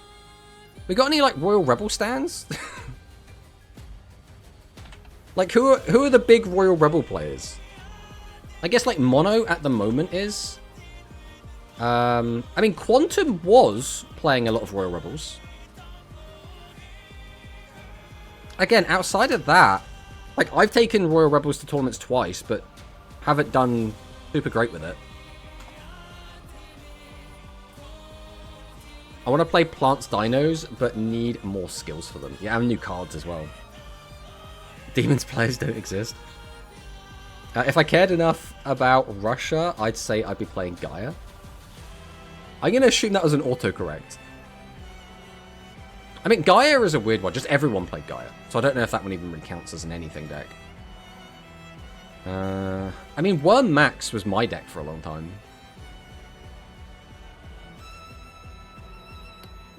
I'll check that on here. Why not? I don't remember if anyone else was a big Worm Max player. I played that deck a ton.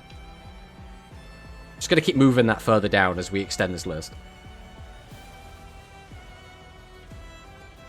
I stand Joint Tech from the beginning, but never really did anything tournament-wise with it. I mean, again, you don't have to, like, win massively with it. It's just like, do you have the consistency of playing it again and again and again and again and again and again, right? Dino is fun, but there is, like, nothing to do anything with them. They legitimately haven't got a new card, I think, besides the of late. Yeah. They have a lot of other cards to get as well. They have a fusion monster that we haven't got yet. But it's just, we're just still waiting for it. One of these days. One of these days. But until that comes out, it's like... And even then, it's way past its prime. And that deck forces you to play Upstart Goblin as your legend. Win for the Jointech Garage. We need to beat the Music Princess school band. To be honest, I alternate decks each month. I mean, yeah, I do the same a lot, to be honest. That's why I'm not really big in this. I played a crap ton of Noodles. I did play a crap ton of Aqua. And I've played a crap ton of Worm Max. I don't think I've played a crap... The only other decks I've played a crap ton of is, like, Heroes.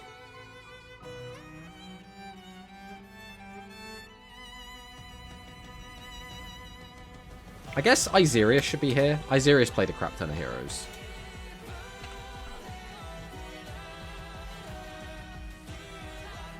Did you see they added Ritual to the extra deck files? I did, I see. My conclusion was that it's either just future-proofing, just to have everything in there ready for when they want to add Rituals to Rush, so I don't expect to get them anytime soon.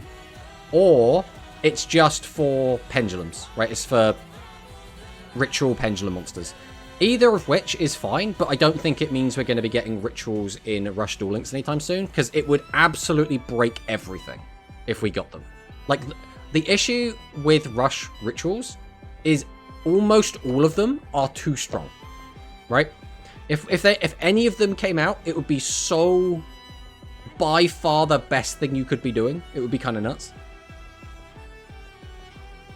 Why did my brain want to try Vulcan?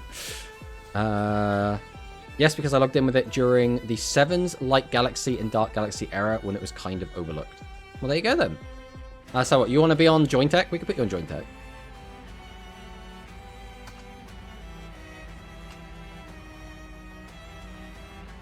Went to Vulcan. Decks I played the most in Rush are Max, Dino, Pyro, and Sea Serpent. The thing is, no one plays Sea Serpent. Like, even when it got a top 4 finish one time, still no one, like, picked it up and, like, mained it. At least not in, like, the tournament scene, right? Never ran into anyone using Sea Serpent, though. Yeah, it's because the deck isn't very good, unfortunately. Only recently, once I started playing the OCG, more I stopped joint taking Duel Links. I see. I mean, I've seen you've been doing the rounds, United. You've been playing in, like, all of the OCG tournaments. Like, just all of them. I just play whatever isn't popular a lot, which means I don't stand a deck in terms of playing. I mean, yeah. That's why I built Ice Jade. Where's Red Boot? Oh, that's a... Who were the Red Boot players? Like, who were the big Red Boot players? Who were the people playing this deck all the time? So I don't think we'll be able to find it on here. It's too far back. One thing I don't do is keep track of, like, the players themselves. I just keep track of the decks. I mean, Horse Pereiro did well with this a couple weeks ago. I don't know if he, like, stands the deck. Giorfio was one? I'm trying to think. Was Giorfio, like, really big into Red Boot?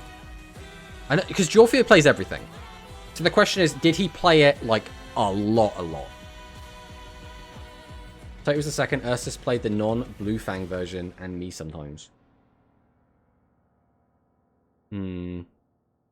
Just click their profile. Yeah, that's right. We can take a look at everyone individually. Right. Hod Pereiro. Right. I'm seeing a lot of Light Galaxy here. Oh, we do have some OG RB. I think we're gonna give it to him. I think we are gonna give it to him. Unfortunately, this doesn't show the whole picture because it only shows if they topped with it. So it's like, it's not great. I don't know if that's even spelt correctly. Piroro. There's another R in there somewhere. Christ, that's a long name. Right, let's check out some of these other people that were named. So we'll go and take a look at... let's look at Giorfio. Because Giorfio is the kind of person that would usually win a lot. There's a second place with it. Another one, another one. Then all the way back to Dynamic Dream Builder, top 4. Dino Awakening, top 4s. I mean, he didn't play it a ton, but I think it's enough, right? He's got 3 on it. Like, 3 decent position, 3 decent finishes with it. I think that's enough to get him on there.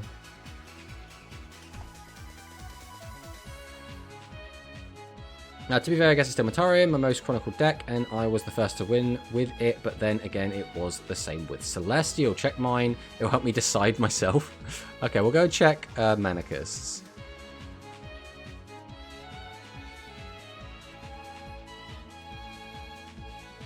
So Hero, we got that meta, more Hero, RB Jointech, Matarian. I'm thinking it might be Matarian, you know.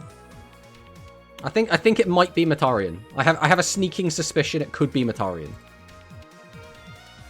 Giorfio is the Inspector Gadget of Rush. He just has every deck at hand at any point in time. Yeah, Giorfio is just one of those players, I think, that could just play any deck to a decently high level. And if he's not good at a deck, he'll just play it until he's good at it.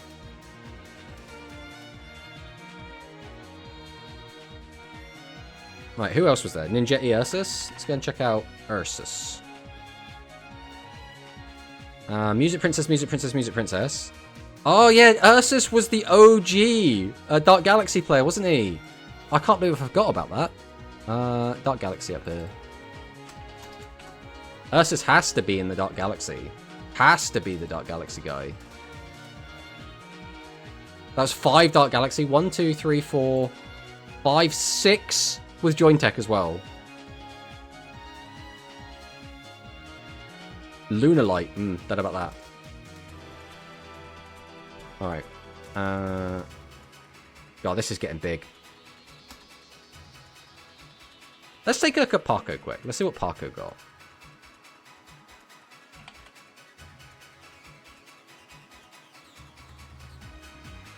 Matarian it is. Yeah, I remember a pre-World who was playing a lot of RB. The issue is Parko is another one of those players that just plays everything. I mean, a lot of Fatal Roar. A lot of Cyber Dragon.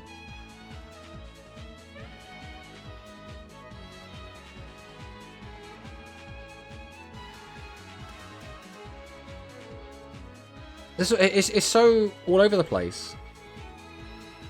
He's played a lot of Cyburst, right? 1, 2. Bearing in mind it's 2 different decks, but 1, 2, 3, 4, 5. I think we put Parko in here as well. Do we have him in Pyro? We'll put him in Pyro as well. So I think he did play a decent amount of Pyro based on those results. Oh, that's not how you spell Parko. The old classic. I only use Dark Galaxy in the League. I know Parko for Royal Rebel. Well, he hasn't actually played a lot of Royal Rebel looking at this. Or at least, like... Again, we're only looking at tops, right? There's a Death Doom Requiem. So that's kind of it. Look at that. Top 100 global times 3. My man. My man. 6 first place wins as well. Right, let's take a look at... J Strong. Now, if we can spell it right. Alright. Yeah, I think that's fair. I think you're going into the RBs. Although we're running out of space. We're going to have to start cutting some of these names down.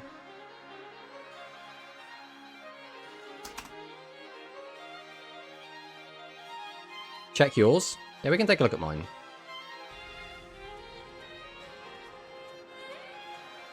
Eh.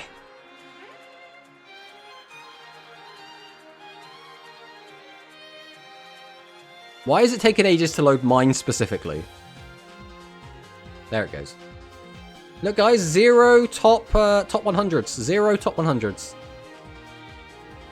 It's all I play. Well, there we go then.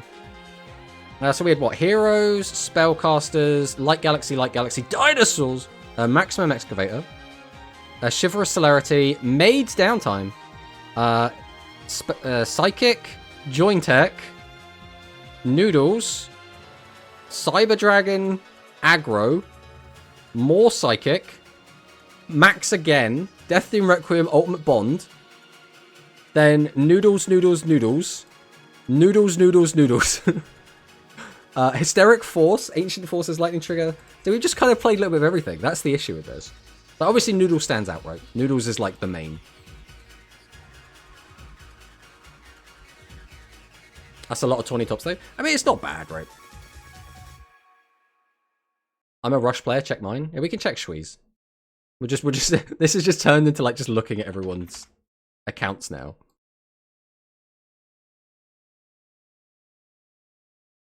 This threw me off that this was down here. Alright, Sanctuary of the King's Treasure, October 2nd. So that was... I mean, that was still this month. We got Mutants as well. When was this? Why can't we see these? Oh, is this because these are... Are these like King of Games? That's King of Games. What does this mean? Spicy Win Streak. Ah, so these are all King of Games and Spicy Win Streaks. I see. This is the thing. I never upload my King of Games stuff. I think I did it one time. And then all the other ones are just tournament results. Gusto banned. Not allowed it. We've got the Sky Strikers. Ancient Gear. Perform Mage. Necros. I think Shui might be a Necros player. We've got Chivalrous Celerity. Spellcasters Exchange. There's a lot of Sky Striker. A lot of Necros. And a lot of Witchcrafters is what this is looking like. What is this?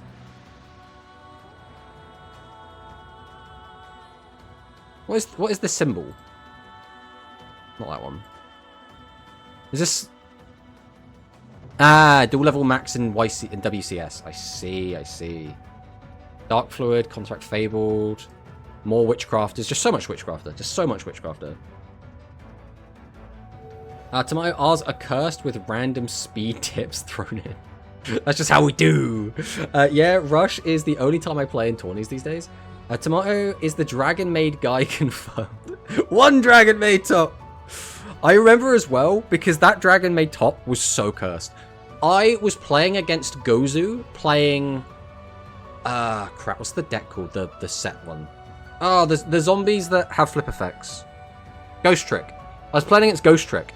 And I was running out of time in that game, so I had lethal for like 2 turns, but couldn't do it fast enough, so I had to just pass twice.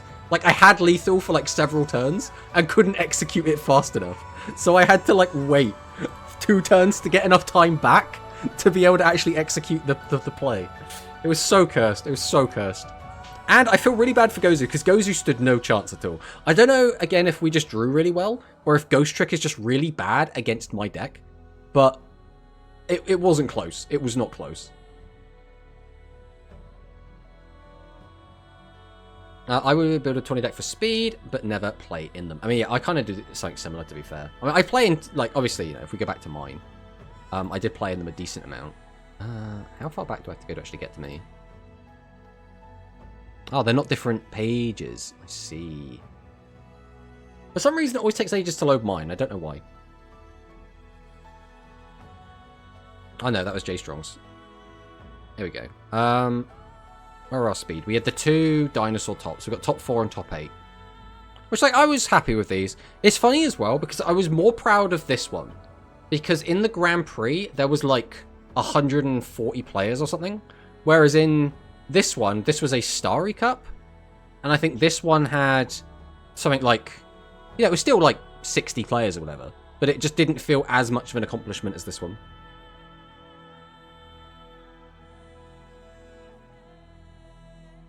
What are we stalking for? I was making a coffee. So we're just looking at what decks are like people's signature decks based on like what decks they've topped the most with, kind of thing.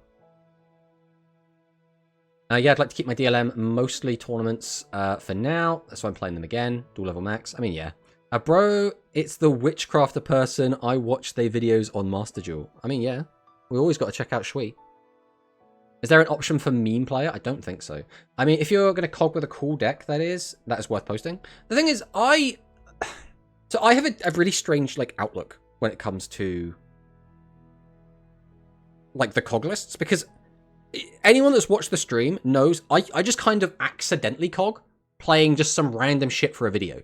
So because of that, I never feel the need to, like, post it, right? Like, I never, like, grind out cog, and I never... like set myself a challenge to cog with something weird. I always just like, I'm making a video about this deck, cog, right? I need to start participating in tourneys. I mean, it is fun. It is good fun. Even, I think a lot of people get tournament anxiety, and it's just do it, right?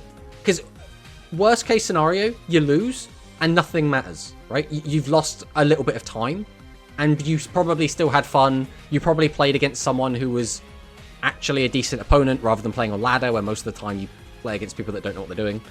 So it's just a bit of fun, really. You could check mine. Yeah, we'll check out Icy's. We'll check out Icy's. Icy Gamer. Right, let's check it out. BES. So again, these are first place, 4 first places. We got 3 top 100s. Icy has more top 100s in GRFs than I do. I just want to point that out. I do just want to point that out. So, where are the actual tournament results? We got Music Princess Breath, top 4. So, Icy's the Music Princess guy. We know that. I don't know what some of these decks are going to be, right? So, obviously I know BES. I know this is the Dragon deck at the moment. Heartbeat of Hope. This is Exosister. Again, we're looking for, like, tournament results more than anything. So this was a KC Cup list with the United Pendulums. Witness Why I Am the True King. So that was Resonators. I do remember when you got this win. Because I was watching the stream when you did top 8 with this list. Phoenix Rising. This was the deck that was the Phoenix Gear-free deck, right? That was absolutely everywhere for a while. Dragonic Contact. Icy. I think you might be the hero guy. I have a feeling that you might be the hero guy. Shiranui. We got Performage. I remember this one as well, actually. There's the top 100 with Dragonic Resonance. Ninja. We got 3 effects. What the heck is this? This is just like Monarchs. I legit don't even remember Monarchs being a deck. Like, not like this at the very least. Not like 10-Yi Monarch. By the way, I should have like 3 more tops, but I threw them all away. I mean, yeah, we all do that. Hello, Globe. Welcome, welcome. It wasn't? Okay, that's why I don't remember it then, I guess. Oh, Icy. What's going on here, my friend? So it looks like, Icy, we used to do a lot of tournament grinding, and we would always do tournament grinding with the same deck. That's what this looks like. I think, Icy, you might be a bit of a Trickstar player. Now, by the look of it, you haven't played the deck in a while. But it looks like we're a lapsed Trickstar player that now plays Heroes.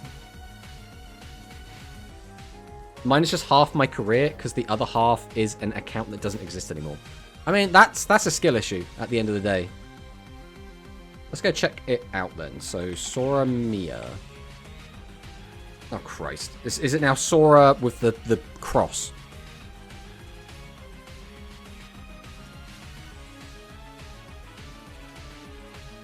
This one.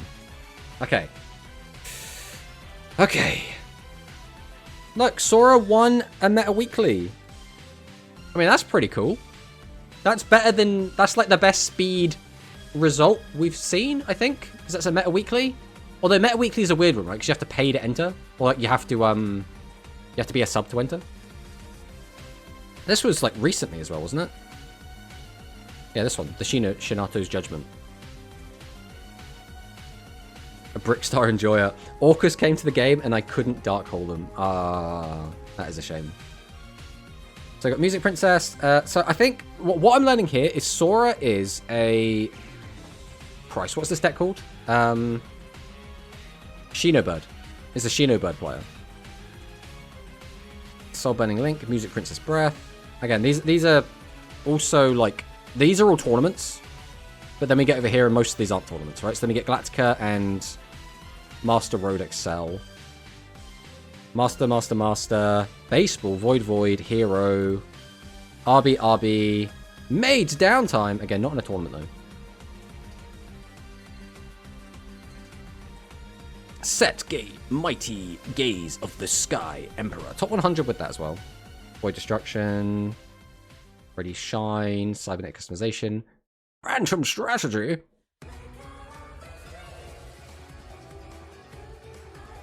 Yeah, Shinobird I think is a cool deck.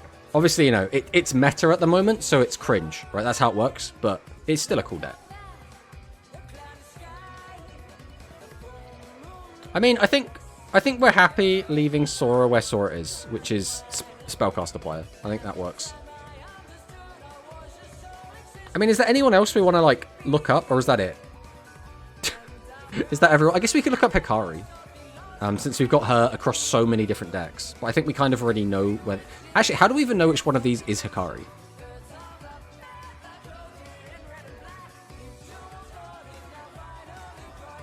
One of these is Hikari. I don't know Hikari's, like, image.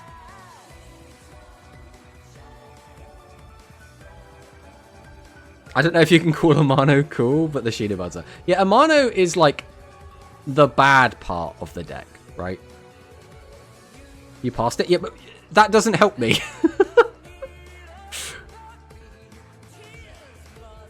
Let's see if we can find it.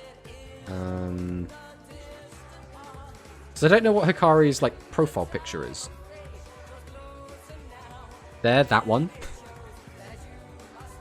That's also not helpful. Unless it's this yellow one that we're highlighting. The one with the brownish girl PFP. I'm wondering if I'm going to be made like... Okay, this one. Here we go. So Tearfing. Splash Draw! Void Destruction. Dragia Star Nova. Is it just me, or is this a bit low for Hikari? I know Hikari's played for half the time of everyone else, but I have this memory of Hikari winning lots of tournaments. Have I incepted this idea into myself, where I feel like Hikari wins tournaments, so my brain now thinks Hikari wins all the tournaments?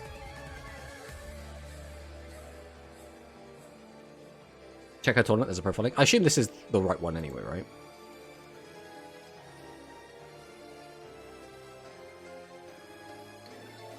Thought she was better. I mean, she's still great, right? 2 second places, like a bunch of tournament tops still. And she did win the Challenger Cup.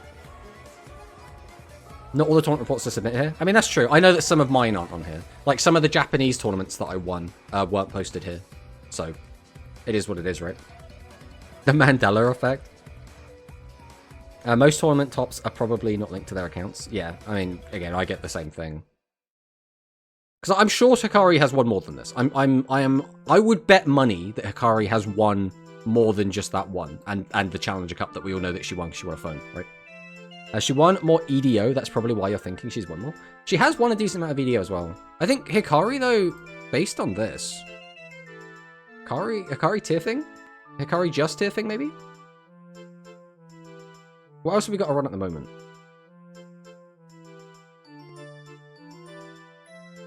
We got to run tier thing. Is it just tier thing at the moment? It might just be tier thing, in which case that's fine. She is where she belongs. We don't really have any dragon mains, you know. Hikari stock's rising. Animagica is top tier right now. Yeah. Yeah, it's pretty good. Alright, I think that's enough of that, guys. I think I think we're done with stalking everyone, and we're ready to move on to Yu-Gi-Oh! 9. Because we meant to start this, like, half an hour ago, and we got massively detracted. Mutton was the other one? Yes, she has... I mean, she's one of the muttons. She's one of the muttons. I think she gets to stay in the mutton club with Mono and Quantum. We want her to change decks. It's not good for her talent progression. Hello, Hunter. Welcome, welcome. Are you alright? Cyclone, do you want to talk about it? You just keep butting in the chat. We don't even have butt enabled. I mean, we could enable butt if you really want butt. I have to remember how to do it. It's been a while since I have actually put anything on here. Filter by skill, see how many mutton have topped. What, on Hikari? You can't filter it by the look of it. Or have I got a... Yeah, you can only filter by date by the look of it.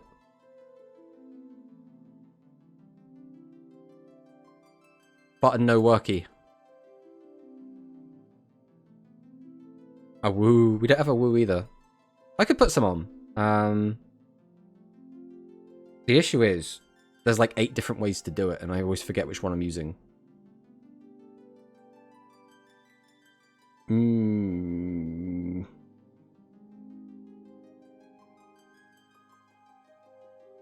We're using... Is it Better Twitch TV we're using?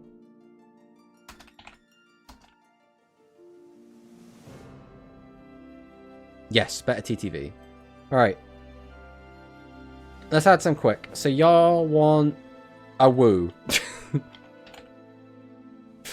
Let's say we can add these quick. Alright, we can put a woo on. Except it's going to be all caps of woo by the look of it. Wait, how do I add this? Okay, that's on.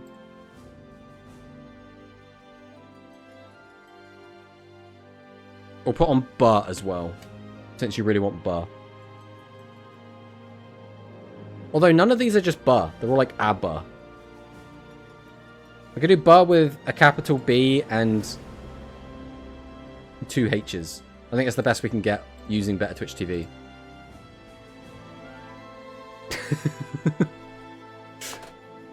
There you go. Bar flip explode. Oh, you want bar flip explode as well? Okay, we'll do that one quickly as well. While we're here, bar flip explode.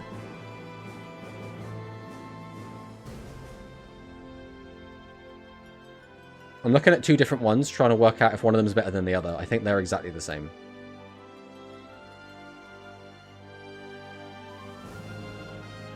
Listen, it was the best I could do with this, okay? We typed in bar, that's what came up. Alright, you might have to refresh to see them, I don't know. It looks like it's working fine.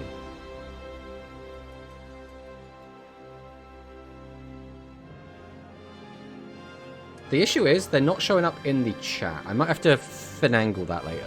Anyway. Where were we? That's right, Yu-Gi-Oh! 9. Yu-Gi-Oh! 9, everyone! We're finally going to do it. We're finally going to talk about Yu-Gi-Oh! 9. Yu-Gi-Oh! 9, guys. So,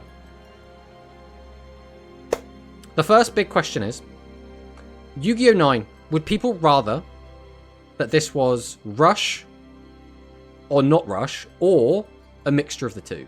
What, should we poll this? I don't know if polling this is, like, worth it. But, like, we could get an idea of, like, what you guys want. Obviously, there's not, like, a ridiculous amount of people in here. But if we go, like, we just go Yu-Gi-Oh! 9 game. We go Rush. We go... I guess we'll do Master. We'll go Speed as well, to be fair. And then we'll go... Oh, the issue is it dilutes it. Let's not go Speed, because that makes it really difficult to dilute, because then you end up with a lot of stuff. Mix of the two, because that's another thing I've seen going around. Alright, let's throw a poll up. Right, there is a poll. We'll see if enough people vote in this, we might, like, vote for, like, a lot of this stuff. But, like, I'm just curious. I'm curious what you guys think.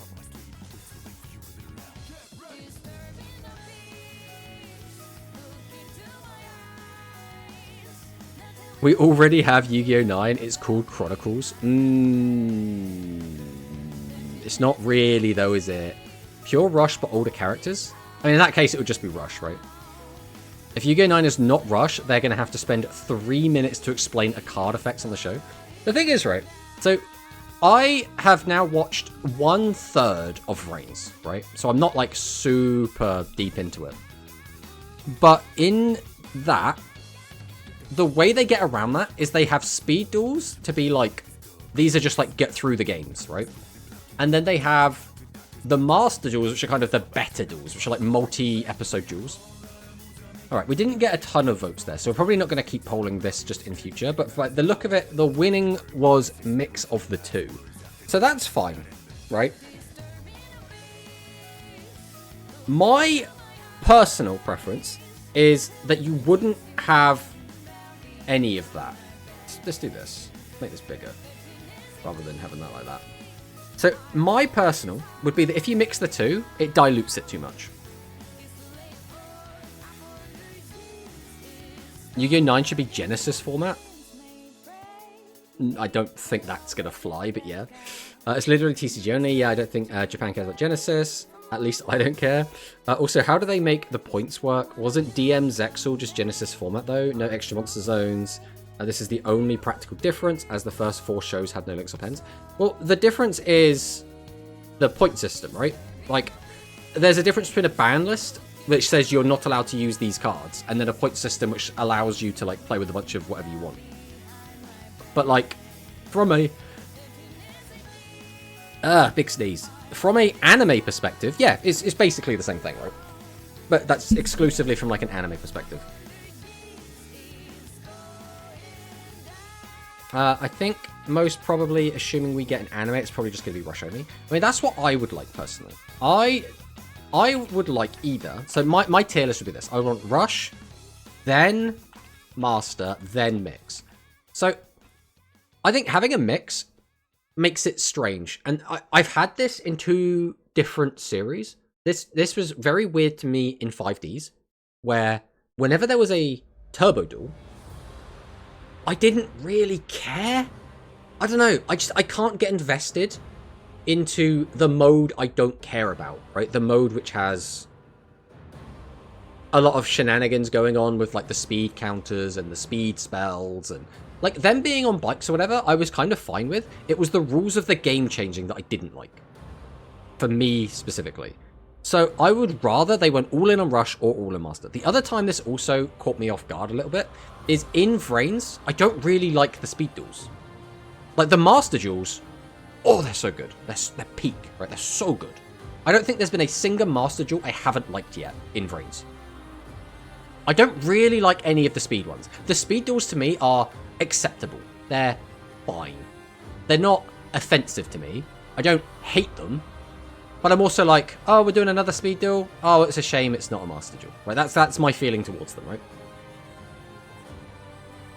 Yu-Gi-Oh! 9 announcement together with the standalone Rush Master duel. I mean, that would be really cool.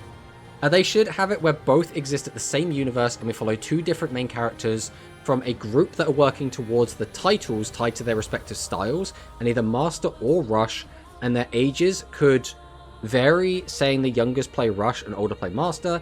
If not, Rush anime and keep making Chronicle style shorts for Master. I really didn't like the speed mechanic, but I still liked it being on motorcycles. I mean, I think that's fair as well. Vrain's Master Duels are so fun to watch. Yeah, the Vrain's Master Duels are peak, right? Those are some of the best Yu-Gi-Oh! Duels I've seen, right? Especially so far, like the where we're at the moment. The best one for me has been Revolver versus... Christ, what's his name? I keep wanting to say Gong, but it's not Gong. Gong is Arc 5. The Goki guy. What is his name? Chat, you'll know this. What is his name? Does it begin with G?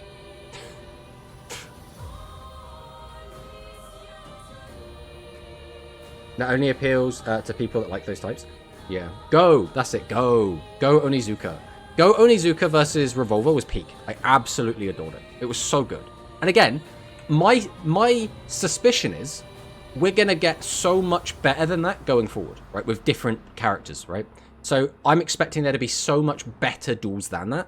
But where I'm at the moment is... Oh yeah, Gore. Gore is the name of him in Japanese, right?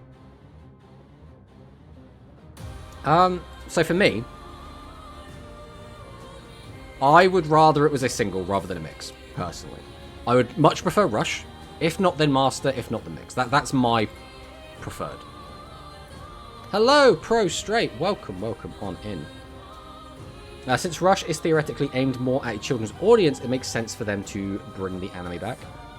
Yeah, I mean, realistically, the anime is a advertisement. That's fundamentally what it is. It's advertising first, interesting piece of media second, right? That's how it's always been. With that in mind, Master makes more money. So, like, you could aim it at that. At the same time, more kids will probably be affected by an anime adaptation, so it'll probably push sales for Rush more. So the next question would become, what do we think would be the primary gimmick of the show, right? If Yu-Gi-Oh! 9 is Rush, I hope it's older cast rather than the child actors from the main cast.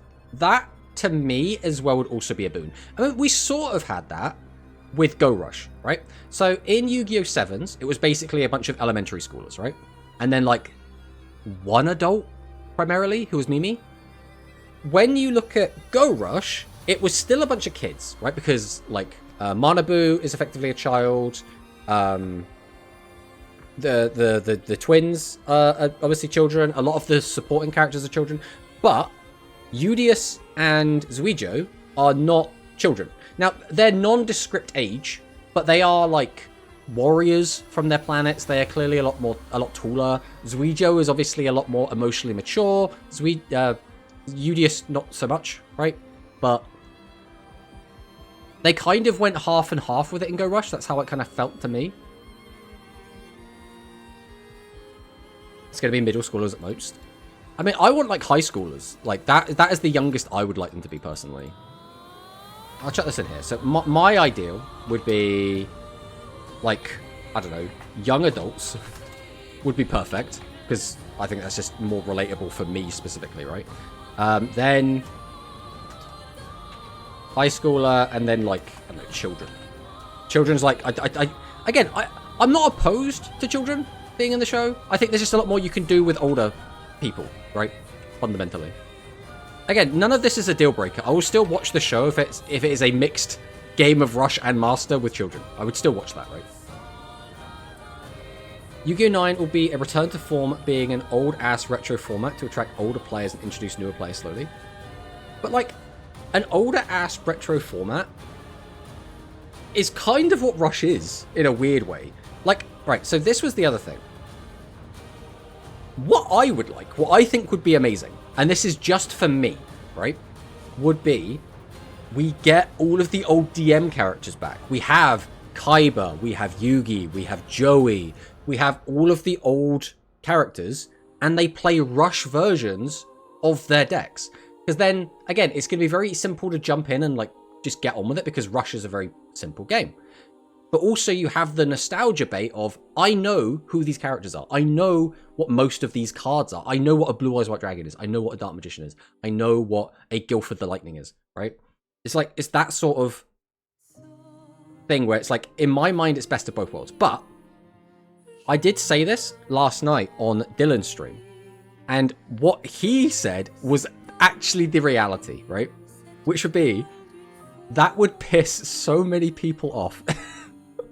Because the people that just want, you know, the next Yu-Gi-Oh! Reigns, people that just want the master game, are going to be annoyed because, like, there's DM characters that they kind of like, but now they're being, like, bastardized in a way. And then they're not getting what they want, which would be like, because a lot of people would probably like that exact concept, except instead of Rush, they play modern versions of their current decks, their anime decks anyway, right? So in that regard, that would like annoy a bunch of other people. And then some of the Rush only people are probably going to be like, I want brand new characters, right? I want a brand new world. I want new interesting stuff that's unique to Rush. And then they're getting a lot of DM stuff shoved down their throats. So I'm kind of in a unique position where I love all Yu-Gi-Oh, right? I like DM. I like GX. I like 5Ds. I like all of it. I like Speed. I like Master. I like Rush, right? So for me, getting a big mashup of all of it would be great. But I understand that I'm not the majority there, right?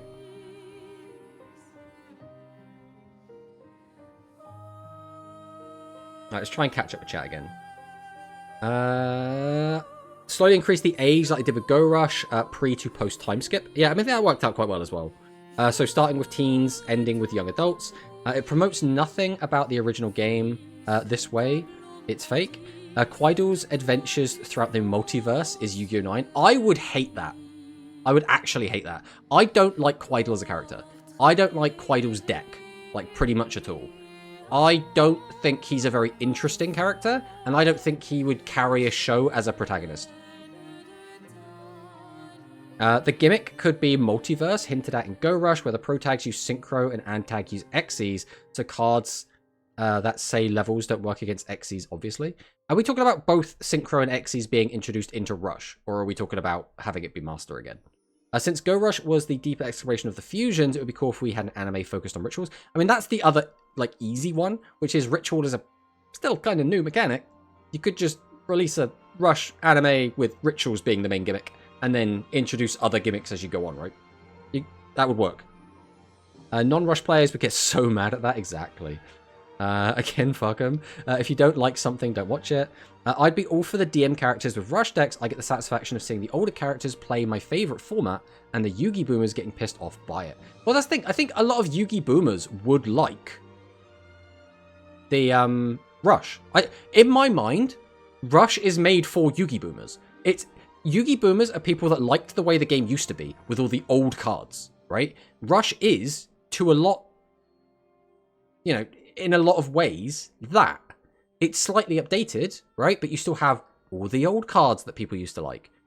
And now it's a simplified game again. It's not this, like, build a board, make 100 negates, pass, right? It's fundamentally, I think Rush is for brand new players that want to get back into it, and Yugi boomers. So I actually don't think it would be the Yugi boomers that would get mad.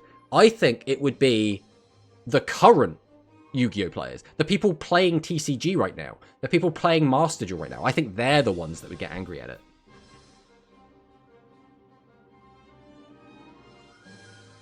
Hikari is crying somewhere, yes. Being introduced into Rush. I mean, I get the idea of it. It does feel a little bit like rehashing Arc 5 a bit, but like... 2 at the same time, it would be a bit overwhelming unless one of the other don't get introduced until the 2nd or 3rd season of the show. I mean, could be. But does Rush actually attract older players? Like, where's the proof? I'm an older player. I played Yu-Gi-Oh! When it very first came out. I got the original Kaiba structure deck. My brother got the Yugi structure deck. I started going to tournaments basically as soon as they started up near me. I played all the way through, and I ended up quitting just after Edison format. And then I got back in because I liked the animes, right? I always still tried to like watch the shows. I got really big into Arc 5 when that was airing. I thought it was really, really good. So then I got back into playing casually then. And then when when Sevens came out, again, I started watching that. I really liked it, and I got into the game. Yugi Boomer crying about all the special summon and negates. Also, Yugi Boomer crying about Rush being all tribute summons a big attack. The proof is people actually playing it. Damn, Tomato destroyed me. Well, like, who in chat as well is, you know, a little bit older? Who in chat's like, I don't know, like 30 plus, and is playing Rush, right? Because, I mean, that would be more evidence, right? But yeah, I think... I don't know, has Gimmick got a K in it? It doesn't matter. It would be... So, I think Rituals is a good one. To just be like... We're just playing Rituals, right?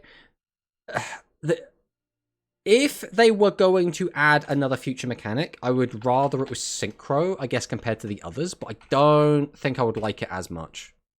I don't know, part of me just likes there not being Synchros and Xyz and Links in Rush. So, like... I just turned 39 this week. But do you play a lot of Rush E-Hero? That's the question. What do you prefer to like, Edison or Goat? I have more nostalgia for Goat, but like almost objectively. Now, you can't say objectively because it is going to be subjective regardless, but I feel so strongly that Edison is just a better game than Goat. Just straight up. It's so much better. I was a regionals competitor. I stopped at Master because it's too expensive. I stopped playing Master because it's too expensive. Then I saw Rush and thought it's free, but I'll try it, and now I prefer it more. I'm 29. There you go. That's basically a boomerang. Me and all my friends are tired of current Yu-Gi-Oh! And doesn't want to play Rush because of Duel Links. Yes, we're all old people. I mean, there you go. But that's the thing, right? In an ideal world, we would just have physical Rush, and we could just play that. We'd have Master Duel Rush, we could play that. Right now, we have to use EDO, and EDO is great. I don't want to, like, shit on EDO, because without EDO, like, my channel would be, like, nothing, right, on YouTube. So, like, I have a lot of respect for the people that make EDO. I have a lot of respect for, like, Yoshi, who provides the art for the Rush stuff in EDO. So, like, big into that. But EDO is still kind of jank. When you install EDO, you get like a warning typically, which is like, are you sure you trust this weird program? I think a lot of people will see that and immediately just go like, I don't want this weird program on my computer. A lot of people are also worried about like piracy laws and stuff, and so they also feel dissuaded from going on EDO. So it's just, there's a lot of barriers to entry with EDO, which is a shame. And I think realistically, people would like an official client to play the current game on. People would really like that, but it's just how it goes, right? Synchro is just basic math, so that would be simple. I don't dislike Synchro because I think the mechanic would be bad in terms of like people wouldn't get on with it. I don't like Synchro because in my mind, where we are at the moment is we have only the OG mechanics before any new mechanics are introduced, right? So the first like new mechanic introduced after like DM was Synchro. Now you can make an argument for like Union or like the level up stuff, because that's actually something I would like to see, actually, more than this. I want to see the level stuff. I think that would be awesome to get that, and then Synchro over here. This is my order. I would like Ritual level Synchro, because the idea that you have guys that, like, again, you have them in, like, your extra deck, so it'd be like, you know, like the level cards, like Armed Dragon and, you know, Horus the Black Flame and Silent Swordsman, all that crap. And then you just level them up.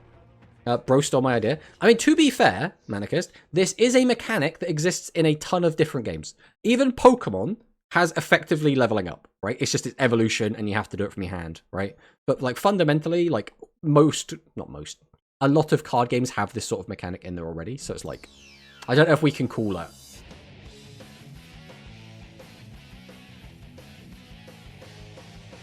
Let's go back and try and read everything again.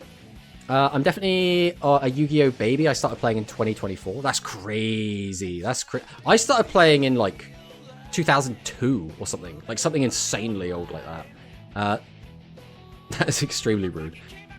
Anything that Manicus says, just don't worry about it, right? He's always like this. Treat it as like, you know when you're like walking down the street or whatever, and there's like a homeless person, and they're like asking you for change. A lot of the time you could just kind of ignore it. And that's kind of how you have to operate with Manicus sometimes. That's true. Goat doesn't have synchros. Very true. Very true.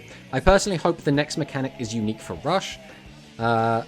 There's rank and seriousness in EDO. That's why most people don't really care. I mean, yeah, there is that as well. Just finding a casual game in EDO can be a bit of a nightmare. Sometimes it's really quick. Sometimes it's really easy. But it depends what time of day you're doing it, like what's going on. Sometimes you'll find yourself in a game and your opponent's playing like the most garbage pile of like singleton one-offs. And then you're like, I don't want to play against this because I'm going to get nothing out of this. But I'd feel rude leaving. So I just end up sitting there and playing against this awful deck and like bodying them. EDO just kind of feels like locals. I mean, yeah, it does. Especially like because Mono's hosting it, right? If Mono wasn't hosting the tournaments, EDO would feel a bit more like, eh. Have they said the anime will be people playing the card game? Could it not just be them telling stories from the cards? I mean, first off, we don't even know if there is an anime. Second, I don't want that. That to me is the worst timeline, right? I like shows where people play card games, right? I've watched a bunch of different shows, like Vanguard is another big one where against people playing cards. Yu-Gi-Oh! I got into it because it was people playing cards, right?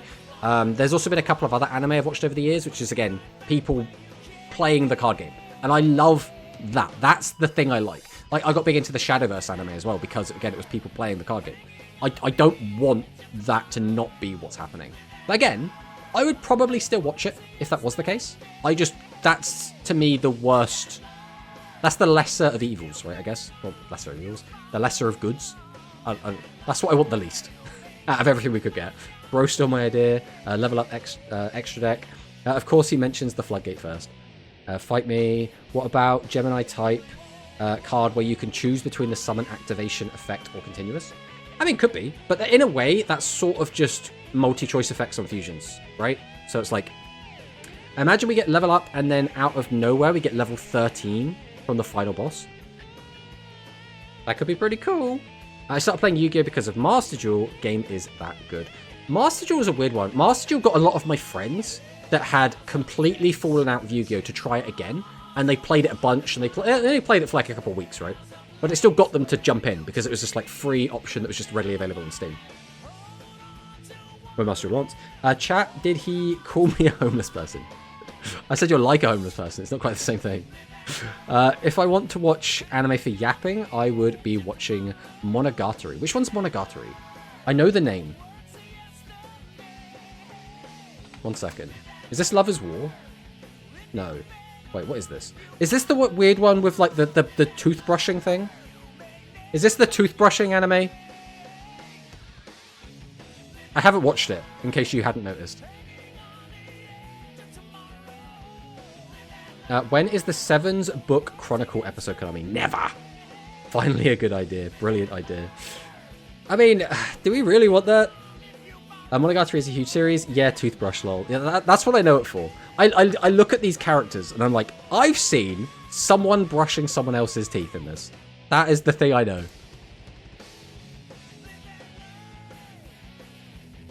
Yeah, I kind of love the idea of having, like, this is, like, the main gimmick going in, and then they go into levels afterwards. That I would love that, personally. Like this would be, like, the maximums of whatever Yu-Gi-Oh! 9 ends up being. I would love that. I would love that so much. But beyond that, is there anything else, like, big to talk about? These are kind of the big ones, right? Like, what game they're going to play, the age of the characters, the gimmick. I know it for Shinobu, because me and my friends used to be like, see this shit I be talking about. I have no idea what we're talking about there. I need to take this song off my playlist. I don't dislike this song, but it's so slow compared to, like, everything else on here. Let's jump ahead to a different song. God, it's lagging.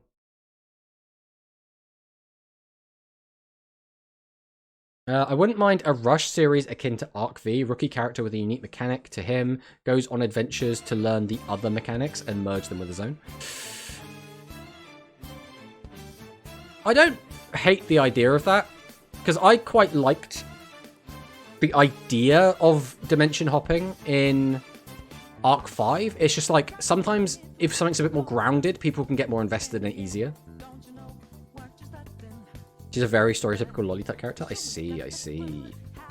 If they're not going to introduce a new mechanic for the main character's deck to be based around, then the point of the show will definitely be them learning all of the summoning mechanics and getting new versions of their boss monster. I mean, that's kind of what Go Rush is, right? Because Go Rush started out and it was just like vanilla.deck. Then the main character got a fusion monster, but that was way... Well, first off, they got equip spells, right? So it's like, oh, my new gimmick is that my big boss monster, which is still just 2500 vanilla, now has equip spells, right?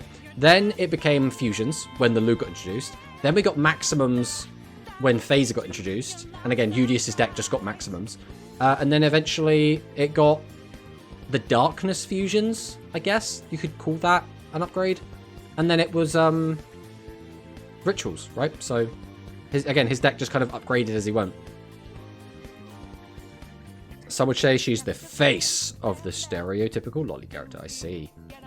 No one really cares about this opinion, but it has been in my mind for a while. I've been thinking, why don't they allow an extra normal summon in regular speed duel/master duel per return, or at the very least, allow you to tribute summon once in addition to the normal, so like legacy duels.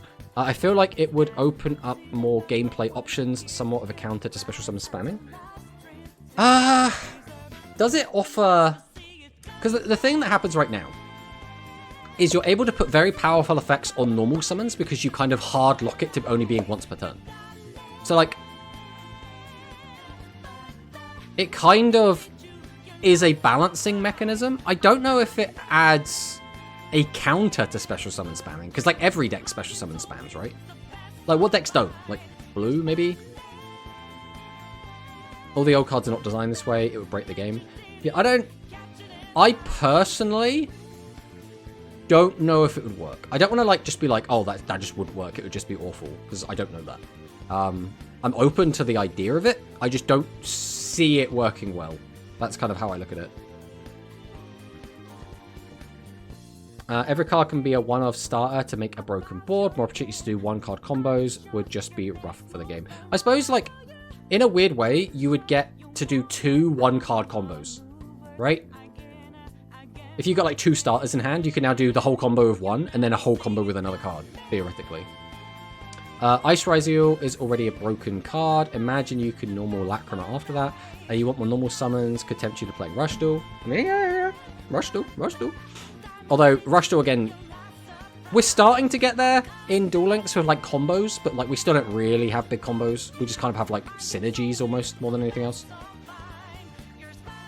The new cards and old ones are legit built around one normal summon. That's one of the main balancing mechanics in the game.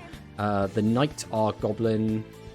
Like, Knight and Goblin is banned because that's such a broken effect to just get one more. I mean, yeah, there's that. Knight and Goblin, yeah. So really, if it's a Rush series, I want a background scene where they just show a bunch of ritual cards, and later they show a scene again, but one of the rituals is just gone because it's the one that Quaidel took in Go Rush, but it's never an actual plot point or just an Easter egg. I mean, that's fine. I don't mind. So I kind of like the crossover stuff in Go Rush. Like, to me, the actual hypest, best part of Go Rush was when YUGIOH shows up and then they tag team duel against the Luke. Like, to me, that was the hypest bit.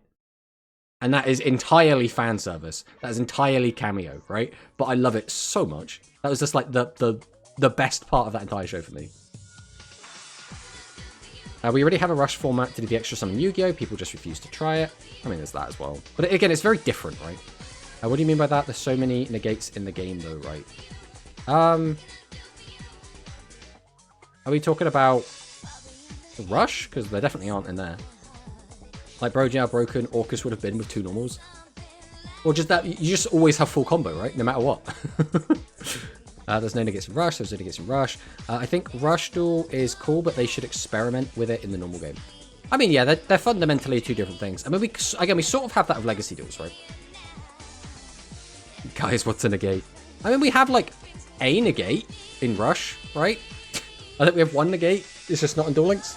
And it's also very hyper-specific.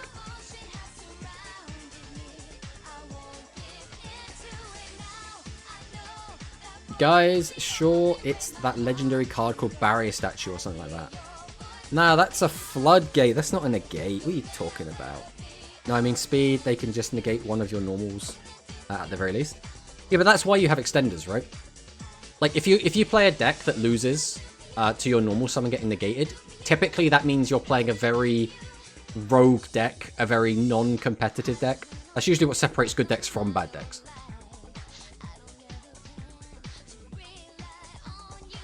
We got a new negate now, the new chemical monster. That's crazy. Yu-Gi-Oh's balanced around, hey guys, you only get one normal summon, use it wisely. What about bringing in continuous spells and traps to Rush? So, alright, my argument to this is, field spells are already continuous spells, right? You can just slap an effect on a field spell, and now it's a continuous spell. So, there's not much of a need for that. Unless you're playing decks that need specifically multiple continuous spells on the field or something. Also, it's going to start clogging everything quite a lot, and it might alter the way you deck build. Unless you also add in a mechanic that lets you get rid of them when you need to. Some card tickets expire today for the gift box tomorrow. I mean, that's a good PSA. That is a good PSA, Gelato. I would like if they allow us to send it to the graveyard at any time. Yeah, that's what I'm saying, right? Decks these days easily play through in a gate on normal now, so giving normal just means starters are now also extenders. Going first, all the more better, and going second, even worse. Yeah. I mean, we were saying this earlier, right? That if you had two starters, you now just have two full combos, right?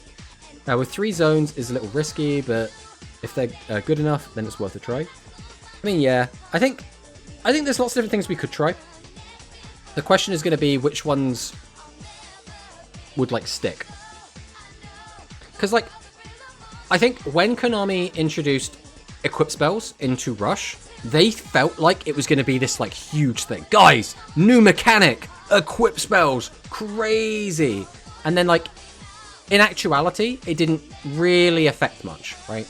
Like, Celebros is a competitive equip spell deck. And then, like, the Spellcaster Spear is kind of it. That's kind of it for, like, competitive ritual equip spells. So it's like, I don't know, man.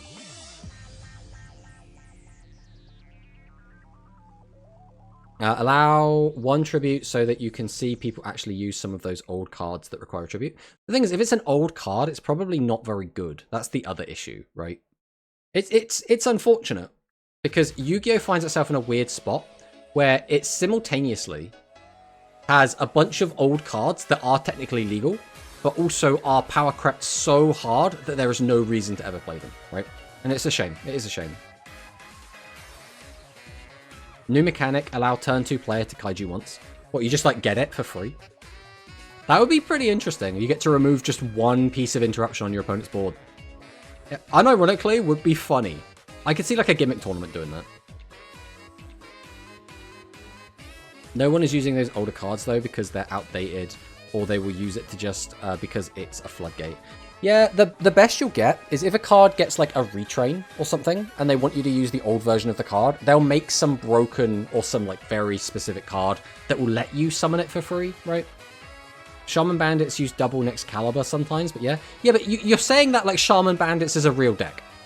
Shaman Bandits is, like, you see it occasionally. It's not, like, a competitive... It's very rogue, I guess is the way I'm trying to say. Like, it exists. You'll see it occasionally. It's not winning anything. If you allow a tribute and a normal summon, you have to ban every Vanities card. I mean, yeah. But we already did that in Rush, so just do that in Speed as well. I think that's fine. I hope we get the OTS equip card. It's one of those that only equip to the opponent's monster to debuff them heavily.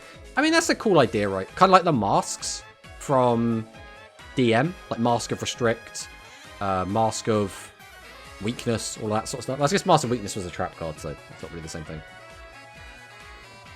And Restrict was a trap card as well. What was the one that you equipped to your opponent's monster? And then they like lose 500 attack each turn, and they can't attack.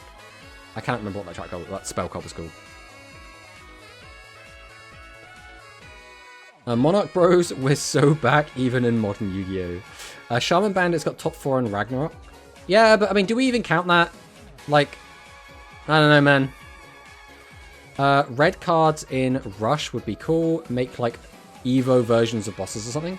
I mean, again, that would be like the whole LV thing, right? I think that would be cool. I would really like that as a mechanic, personally. I appreciate you discussing it in good faith. Just thought I would float the idea out there. Yeah, I mean, it's one of those things. It's always worth having a discussion, right? Again, I don't know if I'm the best person to talk to about it, but still, I'm always open to the conversation. All right, I don't think there's anything else really to cover with Yu-Gi-Oh! 9 outside of. All right, I'll tell you what, one last thing I want to talk about. Right. Pro Tag deck. What type would you like to see from the protagonist's deck? So obviously we had Spellcasters, and then in the most recent we had Galaxy, which was brand new. Would you like another brand new type, or would you like an existing type already to be the main characters? I'm not trying to devalue Ragnarok Tournament, but if there's no prize, there's no tryharding, equals people will play meme. I mean, yeah, kind of. It's a weird one, because Ragnarok tends to get a lot of the more competitive players, but then again, if they're not incentivized to play competitive decks... when do we get Seller Bros on Duel Links? I want to put different colored name on each. I mean... If we're gonna huff all the cope in the world, December, double unlock Rovian and Yuna, right? That's if we're really hoping, right? To be honest, last tourney was exactly that, lol. Nobody brought Monarchs. I mean, that's the thing, right? Warrior, I think, would be cool, if not maybe a new one. I would Machines, Laughs and Bandit Keith. I mean, Yuga was also kind of Machines, right? His kind of off brand was Machines, so... I think for me, it's never going to be a weird type, right? It's never going to be like rock. It's never going to be sea serpent. It's never going to be fish, right? It's never going to be one of the like hard to sell you on types. I think it's always going to be one of the like popular types, which would be, warriors, spellcasters, dragons, something brand new. It's always going to be something along those lines, right? No reptile? I mean, I would love reptiles, but I think reptile is another one of those weird types. I love the back and forth in Duel Links. Need to find a way to have a regular game, have a more of an interesting mid-game, rather than someone just winning on the first or second turn. I feel like that's when the game is at its best. I mean, that's why we play Rush, right? That's why we play Rush, because we like the back and forth. And then when Rush doesn't have back and forth, I get angry. Wait, if it was like Cyborg, a new extra deck type with new mech? I mean, it could be cool, but that's just... It doesn't matter what the new one would be, it's just... We'd call it new, right? I think a new type would be lovely, but if we chose existing type, I'd go with Fish or Sea Serpent. I think that would be cool. I think Fish and Sea Serpent is very... limiting, though. Because, like, all your guys are going to be Fish, no matter what, right? And Sea Serpent's even more limiting. It's fish that are long. It's just long fish. That's what a Sea Serpent fundamentally is, right? So it's like, I don't know how much interest there's going to be there. I think Fish and Sea Serpent work best when they work together, right? When it's like you have a Fish and Sea Serpent deck. I thought it was going to be Rush Month. Rush Month would be December. Surely December, right? Surely December. I mean, we'll get a product this month, or next month, which is very soon. More importantly, aliens or no aliens? So, right, when Go Rush first started, I hated the fact it had aliens in it. I genuinely did not like it at all. After watching a bit more of Go Rush, though, I was like, you know what? Aliens are fine. They're fine. And, you know, as soon as we went to space, it became a bit more like, this wouldn't probably work very well without aliens. So I kind of 180'd on it. I really didn't like aliens at the start, but I kind of came around to like, okay, I do like aliens now. So now I would say, sure, we can have aliens. That's fine. If I'm talking about like, we're trying to get new people in, I don't know if aliens would be a good idea. Racist tomato, alien hunter. For legal reasons, I will say aliens as in like extraterrestrial aliens. You know, aliens from outer space. Deck build 3 incoming. I mean, it could be. I don't think we'll get speed again in November. I mean, we have just had 2 mains, right?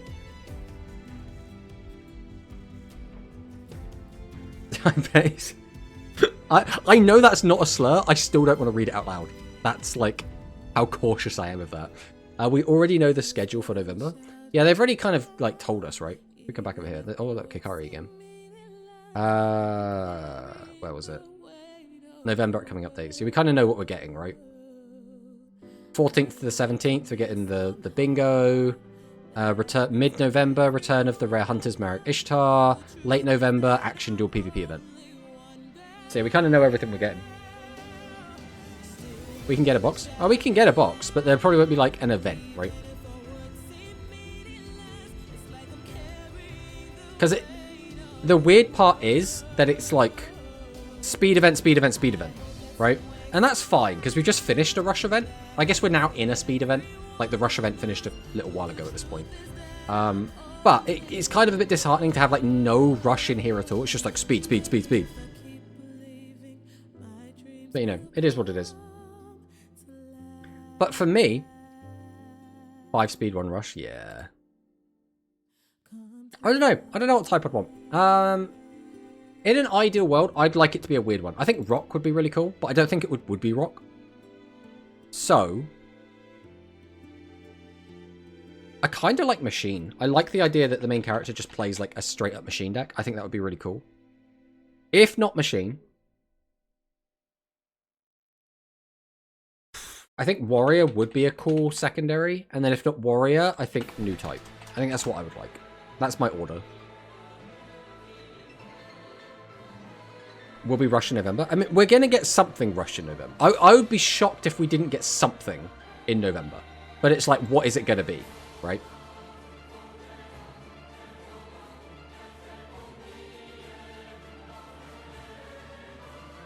Alright. With that, I think we're going to play a bit of Yu-Gi-Oh! We are also going to change off of this deck. This was the deck we played in the tournament, and it did not do very well for us. So we're going to go ahead and swap to Music Princess. Is there anything we want to change in this deck? Part of me is like, I just like every card in here as it is. So I'm just going to use this for now. Because we were even bricking with this before, which wasn't great. Early December, we have Go Hook Up, another deck build. Yeah, another deck build. Rocks, War Rock. They tried to sell us on War Rock and trick us into thinking War Rock isn't one of the worst modern decks ever created. Nah, don't worry about it. War Rocks are fine. Thanks for the 6 cards, Konami. I mean, it would be funny if they did that, but... I would change the pilot. I don't think it's very good. I don't think we can, though. It'd be really difficult. Because, like, we'd have to get someone else in. We'd have to convince them to sit in front of the camera. It would be kind of a bit of a pain. Alright. Let's see what we've got here. I mean, we currently don't have a normal summon, but we might be fine.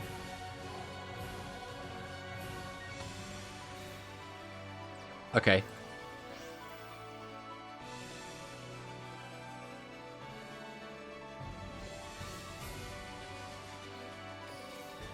We have 2 bosses in the bin already.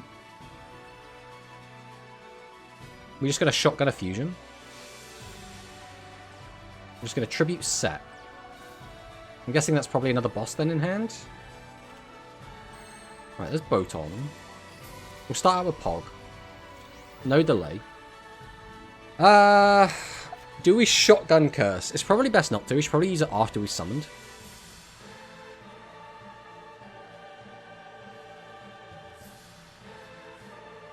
I mean, do we just go Boton? I guess we don't want to start out with Boton. I guess we have to do this.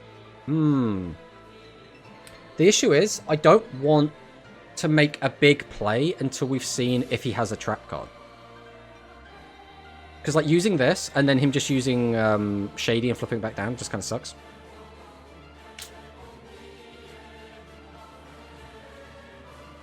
So we could summon, and then not use this effect. Or we just use the skill, grab... I mean, no matter what, it has to grab a normal monster, right, with this hand. There's no way we can actually get, like, a big fusion play off here. Not unless, like, the draws would be good.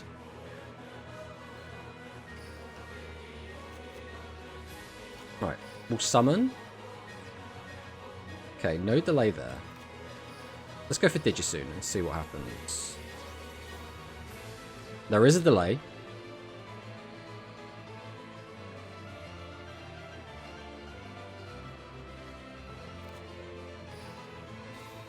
Summon out Boton.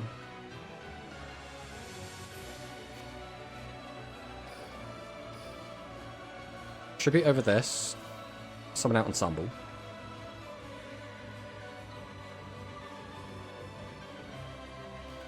Okay, Shady comes down. So now we can use Turbadish. Oh, we need another monster first. Right, now we'll go Curse.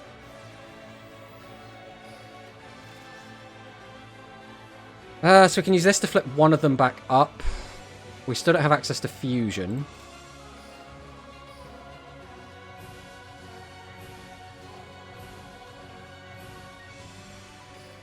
Tribute to Summon. Summon out Trombeau.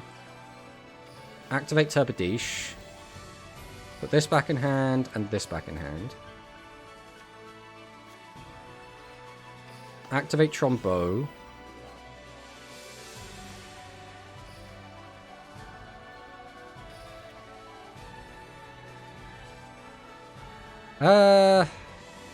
That's a little bit awkward. We don't have room on the board now. We can just summon this, I guess.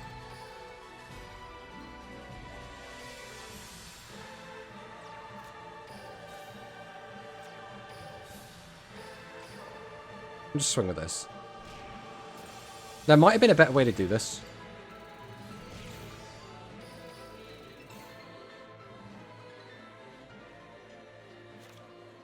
Camera on the draws. Konami always thinks about his players. Real and true. We love you, Konami. Okay, well, here comes this. I mean, this is going to force our Shady. Nothing we can do about that. Only thing I love here is Miss Mono. Everyone loved Mono. Everyone does love Mono. Mono's great. The world's prettiest MMF. Ton of fanboys and Sibs. Right. We go Shady. We discard this. Then I guess we flip this down. And this down. We'll take the 15. This guy's got 2,900 defense. This is going to get big enough to attack over it, so that's not the end of the world. 3 back row.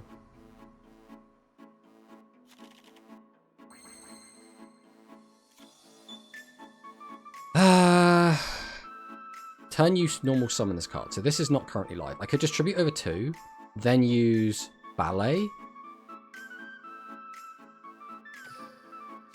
The only issue is I have to do it now, which I guess we'll do. Right, tribute 1, tribute 2. Summon this. There is a delay, so it's either a trap hole or it's compulse. Okay, it's trap hole, so that's fine. Now we go Ballet. Do we go for this, or do we... I mean, going for this doesn't do me anything, so that's piercing. I could go for this, which theoretically could just end the game. I mean, it ends the game unless it's what? He's already used his legend. Surely there's nothing that stops this, right? This is just lethal.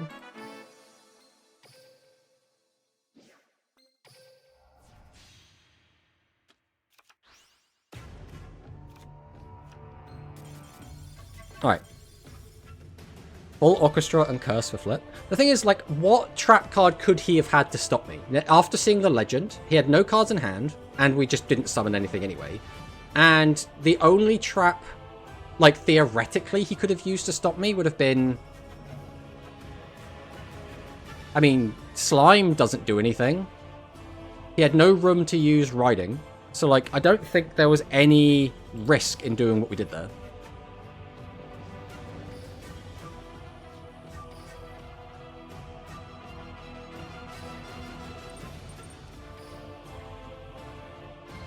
You could have had the barrier, but the barrier still wouldn't save him.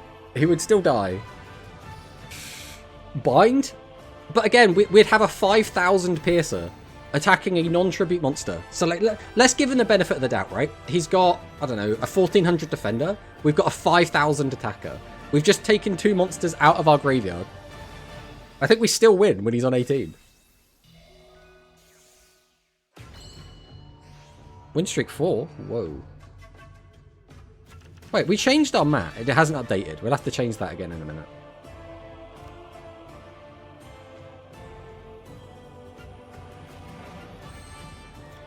I mean, I don't have a good, like, just OTK him in one go here, but...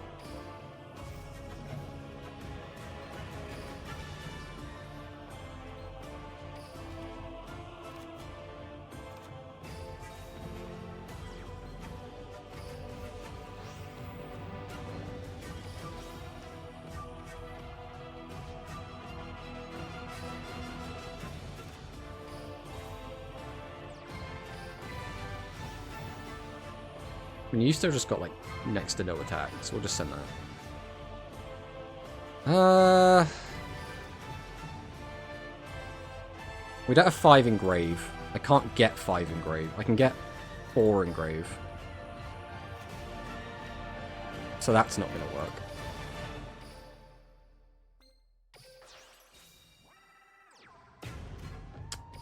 One, two, three, four. Okay, we can actually just do this. Discard that, use that, get that back, and that's exact lethal.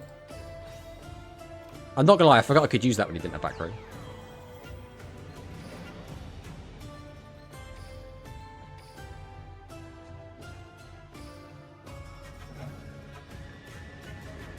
So now the question is, did he have a brick hand and literally couldn't do anything? Because he scooped, right? If he was just here to, like, farm rewards or whatever, theoretically, you don't scoop. You just let me kill you, right? My guess is he just opened a hand full of tribute monsters. That's another interesting thing, actually. He's only playing a single copy of Divine Breath. That seems bold. Let's see what this guy was on. This guy was on... We're playing Elemental Cirque with only 2 Avian. That's brave. That's very brave. Music Princess number 2. He has hand traps. Be careful. I think we're fine. Alright, let's go again. Let's go again. I really want one more good replay. That's what I really want. Just one more good replay. What I would like is a loss to Matarian. I think that would be ideal. I want to lose to Matarian, but, like, we lose because they play really well, rather than losing because we brick. Because we do have a loss against Matarian, but we hard bricked. So it's like, what does that tell you? It just tells you that you can brick, right? I think the best number of bosses in this deck is 8. I think the question becomes, though, it's... Old. Becomes, do you play 2 or 3 of the level 6? Would you rather have the skill online more? Or would you rather just use the 6 because the 6 is just really good? Because it basically comes down to consistency, right? How much do you value the consistency?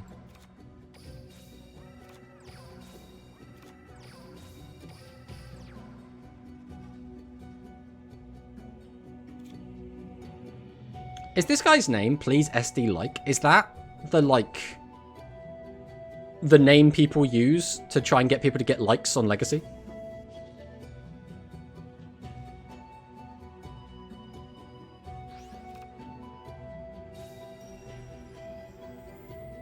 Reincarnation. Put that in the bin, take it back to hand, activate the effect.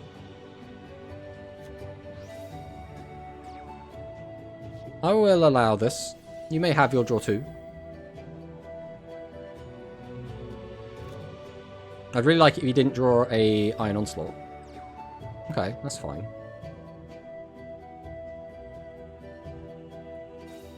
I mean, we have to use our trap on this.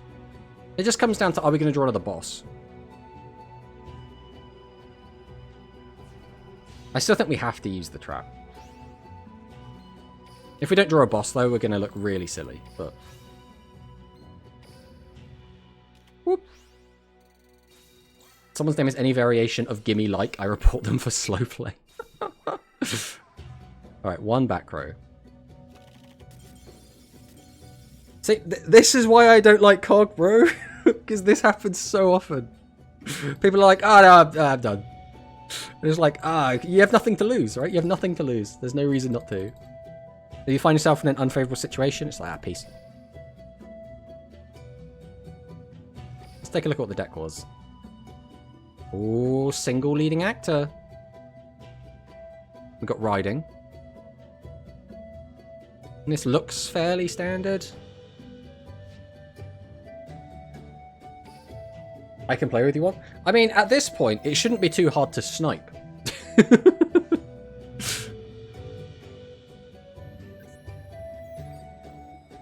It's the king of game. He's here. Oh, YUGIOH. Oh, it's YUGIOH, but he's playing Archive skill. 6 cards an extra. How daring. I really, really hope that bro plays enough cards from his hand I can use this. Oh, alright, one more. Okay, thank you. You can keep that one in hand. We don't mind that one. What are we playing? What deck is this? Right, go curse. Flip this up. It's Gaia? I mean, our hand is nothing. Like, there is nothing going on here whatsoever.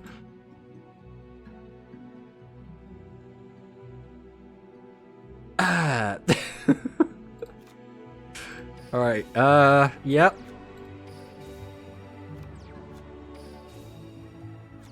I think the thing is, this is what they don't show you in, like, you know, the tournament winning, like, deck lists and stuff. They're like, oh, you know, just don't brick Lamau and you'll be fine.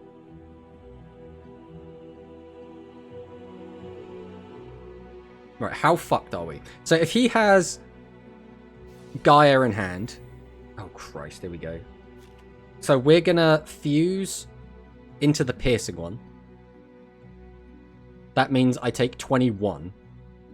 Also, he could use the skill to give it an extra 3.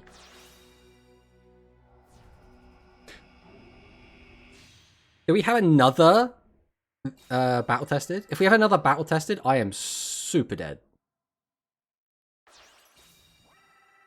Okay. Yeah. We are giga dead. We are unbelievably dead. We'll let him finish us off. But unfortunately, sometimes this just happens. Having some huge PTSD now looking at the screen. Yeah, it happens, right? I mean, the issue again is the deck just doesn't play enough normals. Like normal summons. We have 1, 2, 3, 4, 5, 6, 7, 8, 9, 10. I don't think 10 is like you could have more, for sure. You could definitely have more. But like compared to some of the lists that are like winning tournaments and stuff, some of them are only playing 9. And apparently they're not bricking enough. Cut 1 curse. I mean, we absolutely could. Curse is like, it's a little bit high roll. But when it works, it's so good that you just want to have it in there. Your ratios are terrible? What do you mean, bro? Let me have a look. Let me have a look at yours. Let's take a look at Sora's. Oh,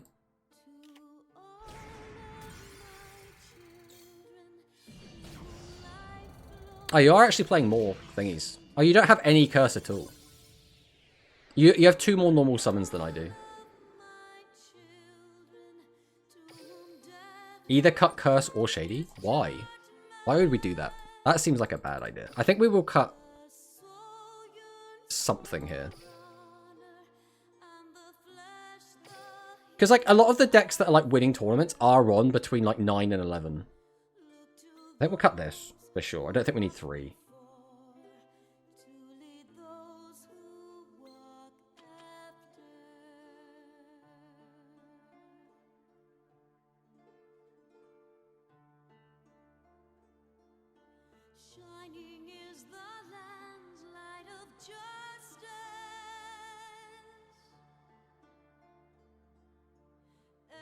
I kind of want to take out 1 more spell trap. But I don't want to take out any of them. Because the thing is, Curse is so good in this deck just because you have easy access to full Orchestra, so I don't want to cut it. And also, I want to keep Shady because this is what actually keeps us alive.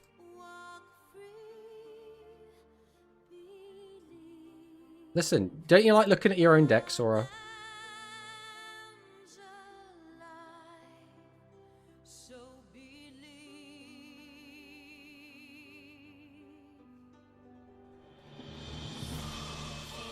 Alright, we'll do this. We'll do this. Alright, that'll bump the numbers up a little bit. That should hopefully fix our ratios a little bit.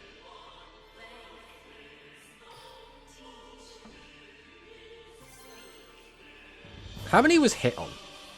Obviously, he won the tournament, right? 1, 2, 3, 4, 5, 6, 7, 8, 9, 10. So he's only on 10. With this stupid shit. I always... okay, it's not an actual loot deck. This is fine then. Don't go changing the deck too much after 1 loss. So this was the 3rd game where we like hard bricked with the deck and couldn't do anything. So it's not just like 1 loss, right? It's just that was our first loss today. We also haven't changed our mat yet. Need to go remember to do that.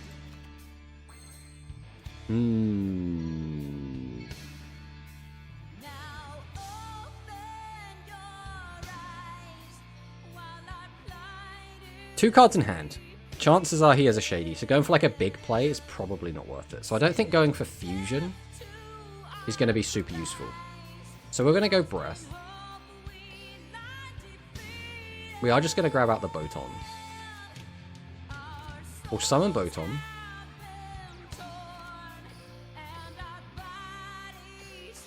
Summon this. Right, there is a delay, so that's almost certainly Shady. Or it could be Trap Hole. Okay. So with this newfound knowledge... The issue is if I summon out another one, I won't have a card in hand to use Trombo, which makes things a little bit awkward for us.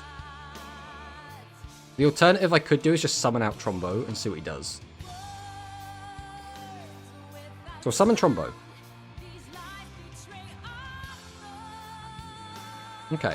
We'll activate... Oh, we should have just used the effect first. That was really silly of me. But it's fine, I guess.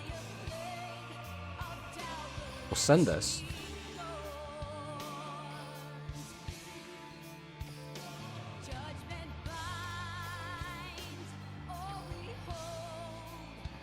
Yeah, I should have used his effect to boost first, but what's done is done.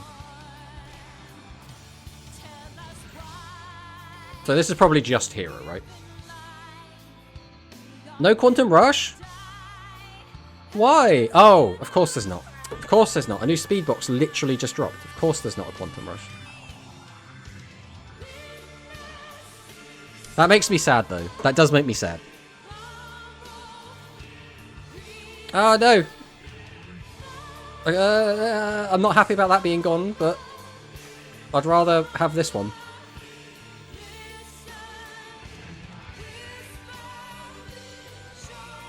One, 2, 3, 4. Okay, so he gets a Bursting Matrix.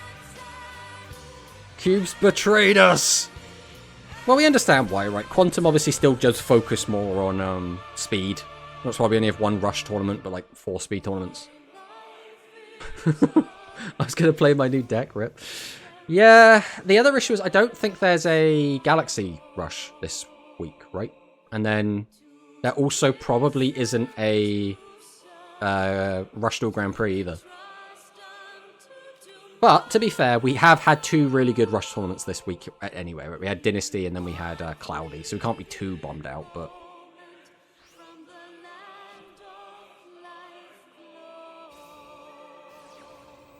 You go!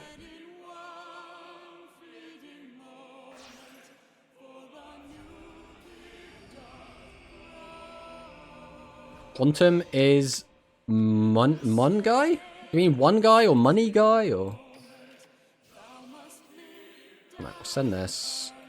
We'll flip you. I guess we'll flip you.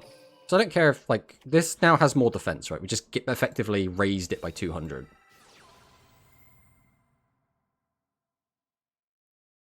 I mean, this is also fine. Like, what do we have to be worried about here? Like, you attack over that, we still take less damage because we flipped our guy down. So, like, we're feeling pretty good about this.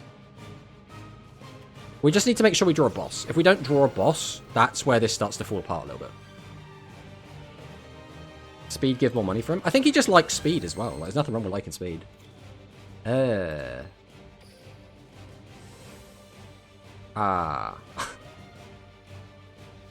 we're going to have to just rely on a little bit of RNG here, I think. Let's start with Trombo.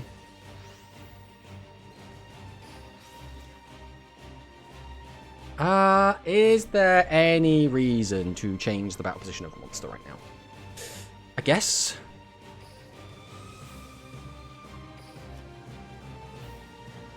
Now, do we just immediately shotgun this, or do we go for this first?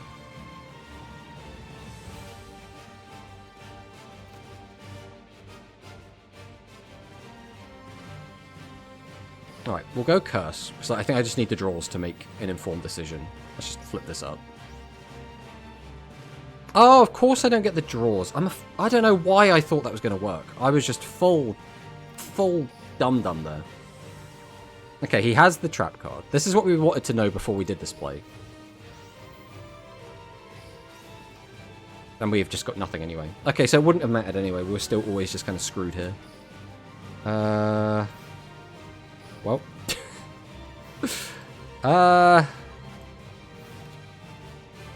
This doesn't do anything. So we take, what, 1,000? He pops this regardless. Attacks with this for 21. So we take 31 at the moment. I mean, again, there's nothing we could do, so...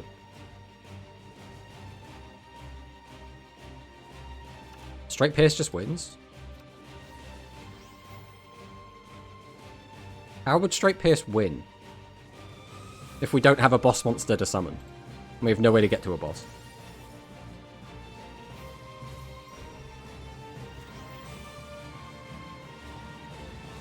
There should be Grand this week. Wasn't Grand last week, though, and he does them every other week?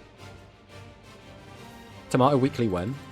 I mean, I'd like to maybe do something, but I wouldn't want it to be like a weekly thing. But I am interested in the idea of, like, hosting something. I think that would be pretty cool. You have, like, 9, how did you not draw one? Well, you know, sometimes when you only draw 7 cards, you're just not going to find a boss. Because the other thing is, any of the 6s would also have been a boss, right? So they just immediately get you what you want. Are we dead straight up to this? Yeah. Okay, so we're just dead to that. This does nothing. This is just for fun.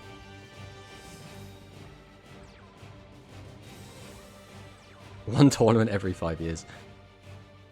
It's annoying, though, right? Because... we lost this game also to just a brick, effectively. I mean, we did throw away our curse, but it wouldn't have changed anything, right? So, it doesn't really matter. The Tomato Cup is $10,000. I do not have $10,000 to just throw away like that, my friend. That is not happening. It's one of those things where I think...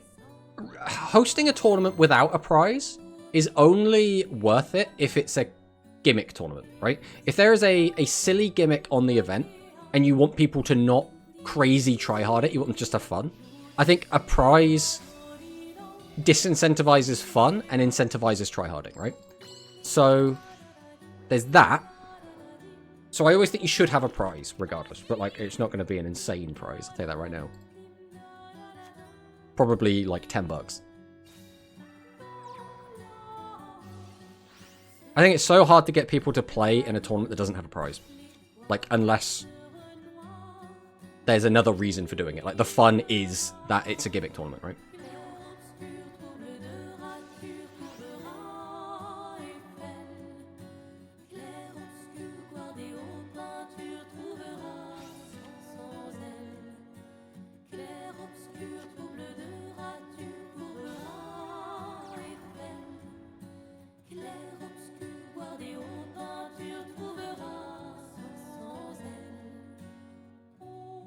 The prize would be one pick of Mr. Mono in the MMF fit.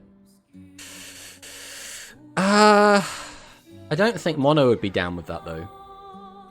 This is still turn 1, by the way, guys.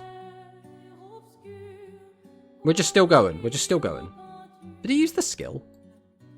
He didn't use the skill. Oh, he can't use the skill because it's turn 1. So he just summoned out 2 copies of Trombo, used both of their effects, tributed both off, and then just made this.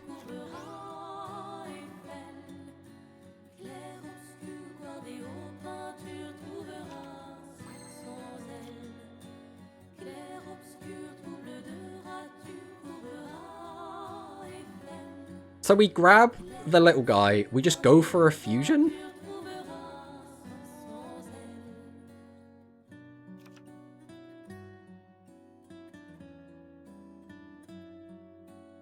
How do we get more cards in the grave? What's the best way to do so?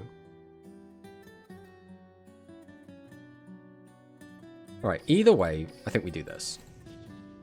If that back row is a compulse, by the way, then we were not the main character. That's all it comes down to. Alright, summon Saxophone. No delay. Which fusion do we want to make?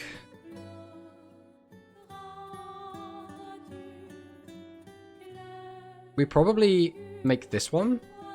Because we can send the top card of our deck to the graveyard. Wait, can we even do that if he has no defense position monsters?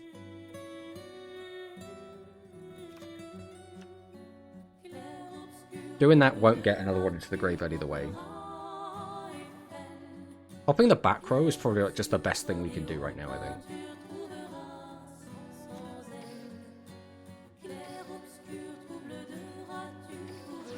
Tribute to summon.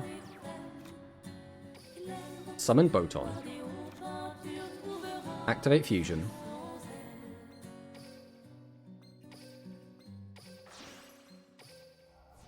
Full Orchestra.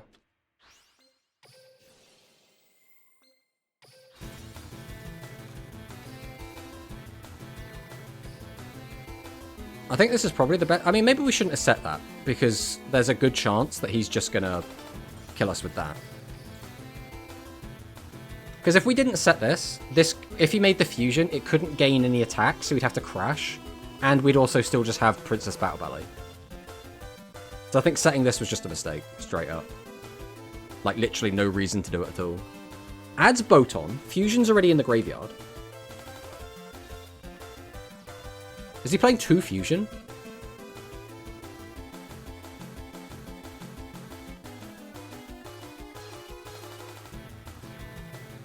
To another ensemble. We gotta have ballet then, right? We just have to have ballet. There's no way he hasn't got ballet. Yeah, here we go. Are we super dedge? So right now, if he has no monsters in hand, this is what? 45? If he has 1 monster in hand, it's 55. If he has 2 monsters, we're just dead.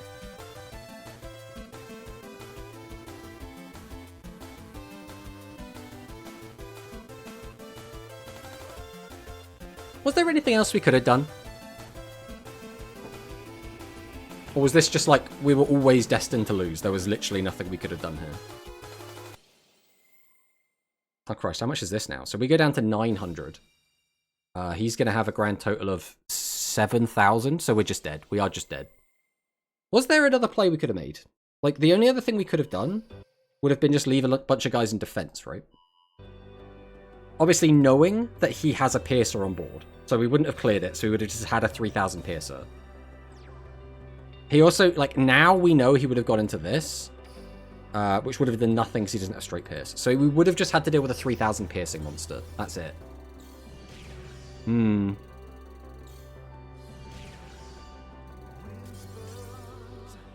don't know. I don't know what was the correct play there. I feel like getting rid of the piercer was right, but like now with the power of retrospect, we would have been fine if we. But no, because he could have just used the ballet. I know because he used the ballet before to shuffle the other guy back in, so he still only would have had one piercer because he didn't have another Digistune in graveyard. I don't think. I'm pretty sure he didn't have another Digistune in graveyard. So because my point there is that he went into action, but he could have instead gone into a second Divine Breath.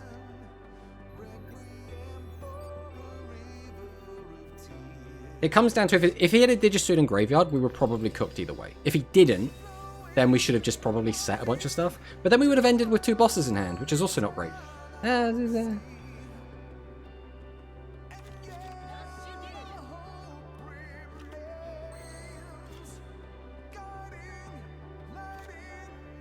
mean, this isn't exactly the tidiest open we could have, but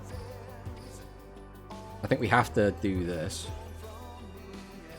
I mean, maybe we didn't. Maybe we could have just left that. Left 2 in hand. Since it's Cyburst, I probably wouldn't expect Curse. So, like, leaving 2 in hand doesn't benefit us from that perspective.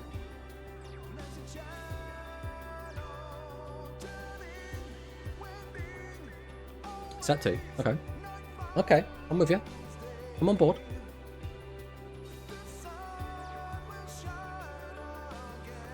He's literally mirrored my play. How cunning. Oh, well, this doesn't do anything anymore. I guess we'll do this.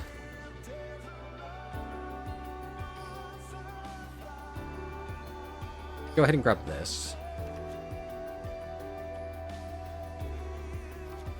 We'll summon out Brasaxophone. No delay. We'll summon out Ensemble. Is there a delay here? There is a delay, so it's probably Shady. In fact, it has to be Shady, right? What else could it be?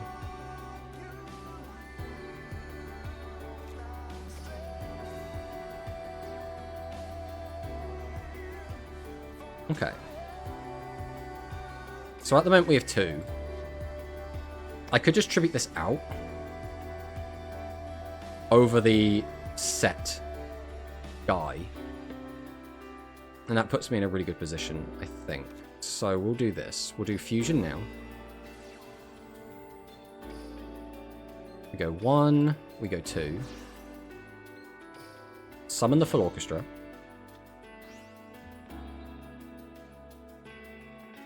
So you have to Shady this now. Now the question is, did he have double Shady?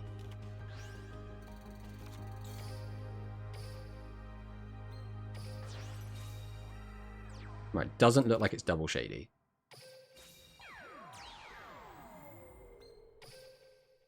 Go 1, we'll go 2.